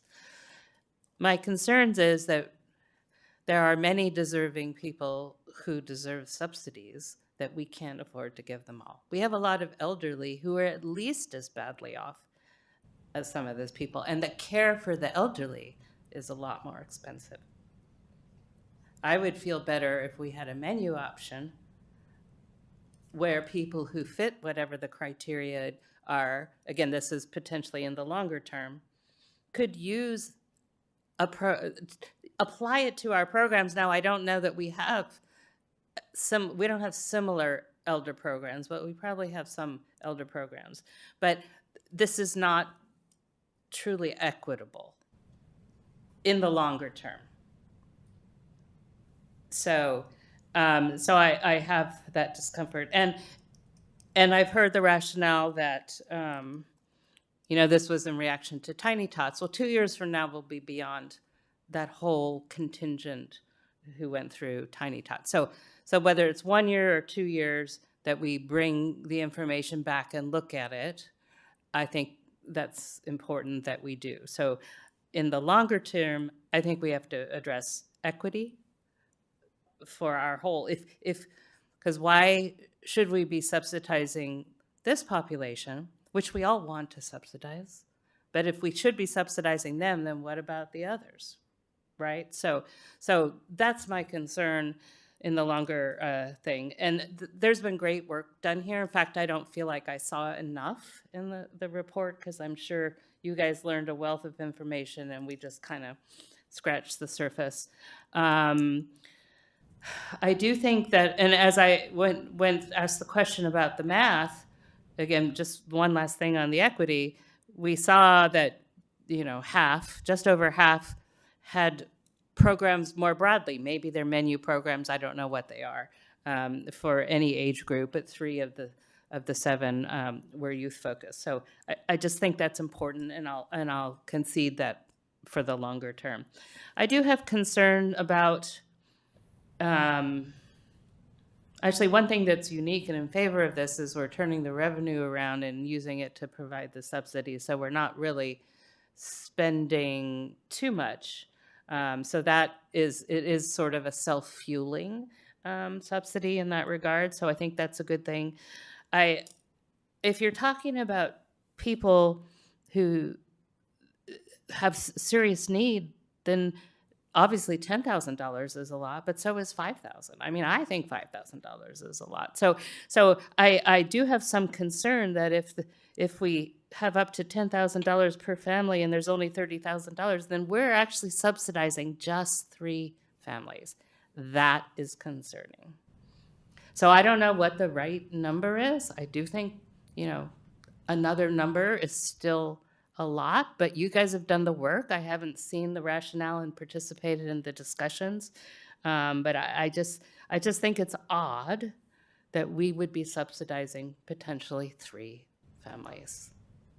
I just, but again, on a pilot basis, but maybe you guys can address, I know you said you kind of went back and forth on it, but anyway, that's my impressions. I'd be willing to go forward with this. I've voiced my concerns, but have to make sure that it comes back and we look at equity. And I would like to hear the 10,000 rationale again, if you can provide any further detail. But thank you. Go ahead, Larry, and then I'm actually probably going to bring it back to the subcommittee to just address some of the commentary that we've had, okay? I'm pretty excited about this. I look at this a bit through the lens of a startup guy. And what I see here is a minimal viable product, right? Is let's put it out there, because I agree with many of the points. I could imagine it being much more. I'm sure it won't be enough. Honestly, I think it'll end up being a little bit unfair to begin with, because it'll be kind of random who hears about it and gets those things, right? Just, it happens, right? But I'm also really, that startup background makes me impatient with discussing hypotheticals forever, right? Like, get it out there. And wouldn't it be a cool problem if it's usually successful, it's attracting people, they want to work in our city and so forth, then they come back and go, it's working. Do you want to sprinkle more money on it? Okay, that's a high-class problem, So I'm inclined to go forward with it. I am not at this point inclined to go forward with expanding to the school district. I don't think we need to add that complexity to make our MVP work. I think, between residents and actual employees, I'm not against it.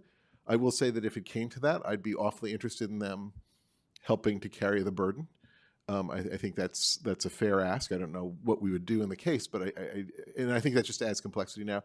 Also, just to plant a seed, and this comes from my background at the History Museum, right? Which was she's moved on, it's moot, but the whole affordable housing thing came up with our previous executive director, and she was awfully close to a city employee, but at least so that it's not crazy to ask the question, but the umbrella didn't cover that, so that was that, right?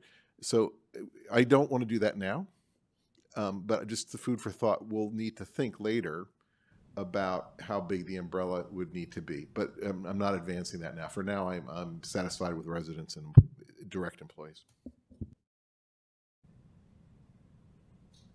All right, I'm going to bring it back to the subcommittee, and we'll start with Councilmember Weinberg. Thank you, Mayor. And I think some really good points have been brought up, and I'm glad they were, because it's good that we're talking about this on the record.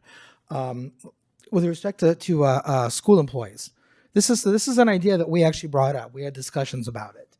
Apparently, there are other programs that the school district itself has made available for its employees. Well, we're not against the idea of making it available to school employees. To the extent that this is small and new, we thought it would be better not to include them, at least at this time. With respect to the $5,000 or $10,000 mark, this was a very tough one for me. But the idea of having it at 10,000 versus 5,000 is, if it's at 5,000, yes, you can help more families. But the families that are really struggling the most are the ones that are then not going to be benefited by it. And that I think was a value choice that the subcommittee made, and that's why we recommended having such a high level. I think that the points about equity are fair, but I don't think it's fair to say that we're not finding ways to financially aid our senior community. I mean, there is the rideshare reimbursement program. Certainly there are other the over 50 club and senior lunches and the senior center that we have. I don't know what the financial breakdown of that is, but the city is investing in other demographic groups, and to the extent that there is a program like what we're suggesting for pre-TK care and education, if there is something, I mean, obviously there's nothing equivalent, but if there was another program that the city should be looking at and could help seniors or any other demographic who could use that help, I think it's appropriate for us to look at it. But I don't think it's entirely fair to say this is inequitable because it only helps the very youngest. I think that the city really does put resources and efforts into trying to help everyone. With respect to the History Museum, I not thought about the History Museum employees. I'm glad you brought it up. We did talk about county fire because our firefighters are not city employees the way that our police officers are. And again, we had the discussions, but since this is the very beginning, we also talked about expanding it to employees who work in Los Altos, the business community. But because we're just sort of starting out, because of this proof of concept, and because the $25,000 that's available is directly related to the youth care program that's taking over, it just made sense to us to start here, and then let's see what happens. Go ahead, Vice Mayor. Nothing to add. Councilmember Weinberg covered all of my check boxes, so I'm good. I'm inclined to support this as it is. I mean, the amount of deliberation and work that the subcommittee has put into it, given that that you're proposing that this is a start and that we can bring it back before us and modify it, I look to my colleagues at this point to make a motion. One question before we go down that path. Was some direction required to know about which HUD level was appropriate, or is that something that needs to be worked out? If there is a preference or direction on that, we can also look at examples of what our neighboring cities at what levels that they do that as well. But if there is a specific direction from council, we can do that. No, I just wanted to make sure that we didn't leave a space that we needed to fill out blank. I certainly have zero expertise of what the right number is.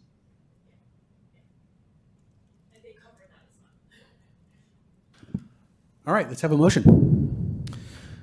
Mr. Mayor, I move that the City Council adopt a resolution of the City Council of the City of Los Altos to direct staff to adopt and implement a child care subsidy program. Second. Thank you, Vice Mayor. Friendly amendment with, and maybe this is just direction, so advise me, to bring it back to council with a report after 2 years of operation? 1 year of operation. Because okay. then we can decide, do we want to expand it, Right. increase the budget, Right. reduce I'd it? agree with that, no more than one. But I'd also say in that MVP spirit, if there's something noteworthy in either direction, don't Microphone, I think, microphone? wait. Just my point being that, okay, certainly no longer than a year. A year from now, we should definitely look at it. But if the inbox is overflowing, don't be shy, come on back, right? Okay. Or conversely, if for some reason the inbox is empty, well, we got it wrong. So don't be shy. Okay, But that can be just Seems to me direction. like that could be guidance. I don't think we Yeah. need to attach it to Okay. the motion. No, then I withdraw my friendly amendment. And the money just goes back into the budget if it doesn't Yeah, get yeah. spent. It's just All right, let's go ahead and take a roll call vote, please. Councilmember Lang, yes. Councilmember Meadows, Yes. Councilmember Weinberg, Yes. Vice Mayor Fleiger, Yes. Mayor Daley. Yes. Motion carries unanimously. Very nice. All right. The last item is informational, and we don't need to go into that in detail, but I will look to my colleagues to make reports or ask for future agenda items at this point. Councilmember Weinberg. Thank you, Mayor. I am delighted to report to the council that the members of the VTA Group 2 PAC have elected me unanimously to be our group's representative on the VTA board. So I have ascended to the board. Your Honor, Mr. Mayor, we'll need to make new appointments as who will be the permanent VTA PAC and who will be the alternative. But again, I am happy to serve our community in that role. Thank you. I too was selected by peers for. On the Water Commission, I'm not sure if it's an assent. It's more like a catabasis, if anybody knows what literature, what that phrase means. So Water Commission, County Water Commission Chair, and also, more importantly, in my view, and more critical for our community in this juncture, I will be the Palo Alto, Mountain View, Los Altos Hills representative to our Emergency Operations Area Council.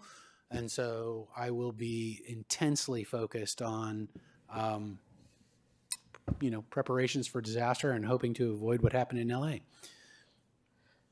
Councilmember Meadows. Which brings to mind a question, because I think last year I was alternate to Jonathan when he was to Councilmember Weinberg when he was in that position. I assume I'm not an alternate anymore because I can take that off my calendar. You are not an alternate anymore. Good. They should notify you.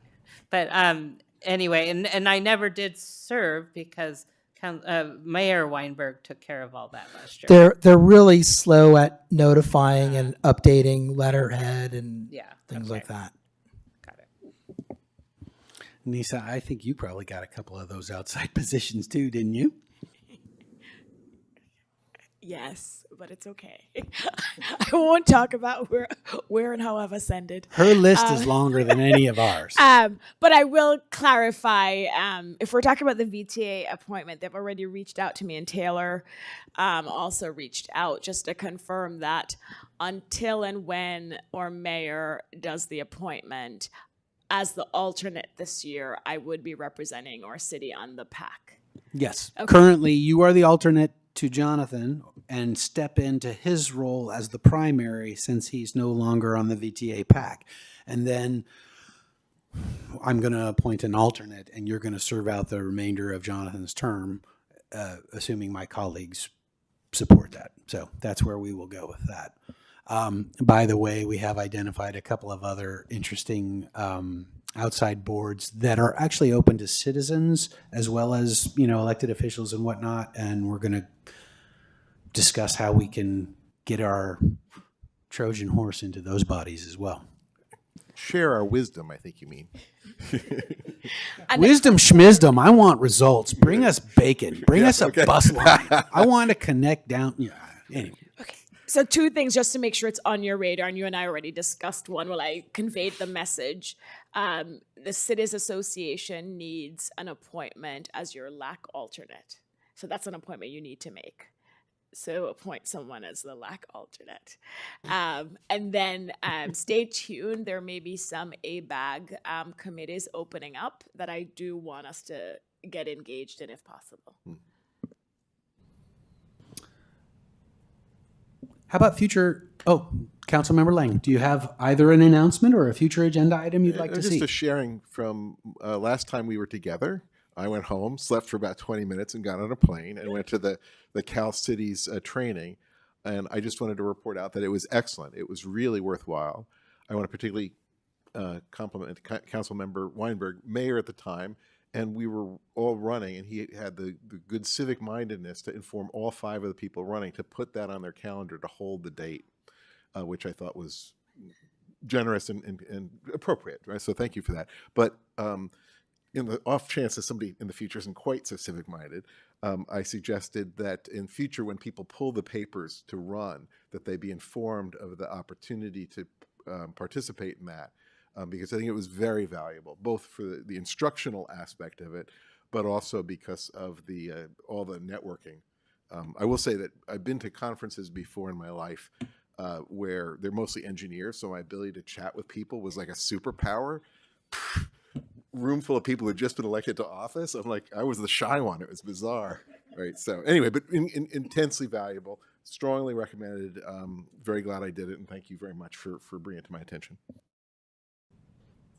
Lest we have no future business, I will suggest some. I think it's appropriate for council to reconsider the rigor with which we enforce our gas leaf blower ban.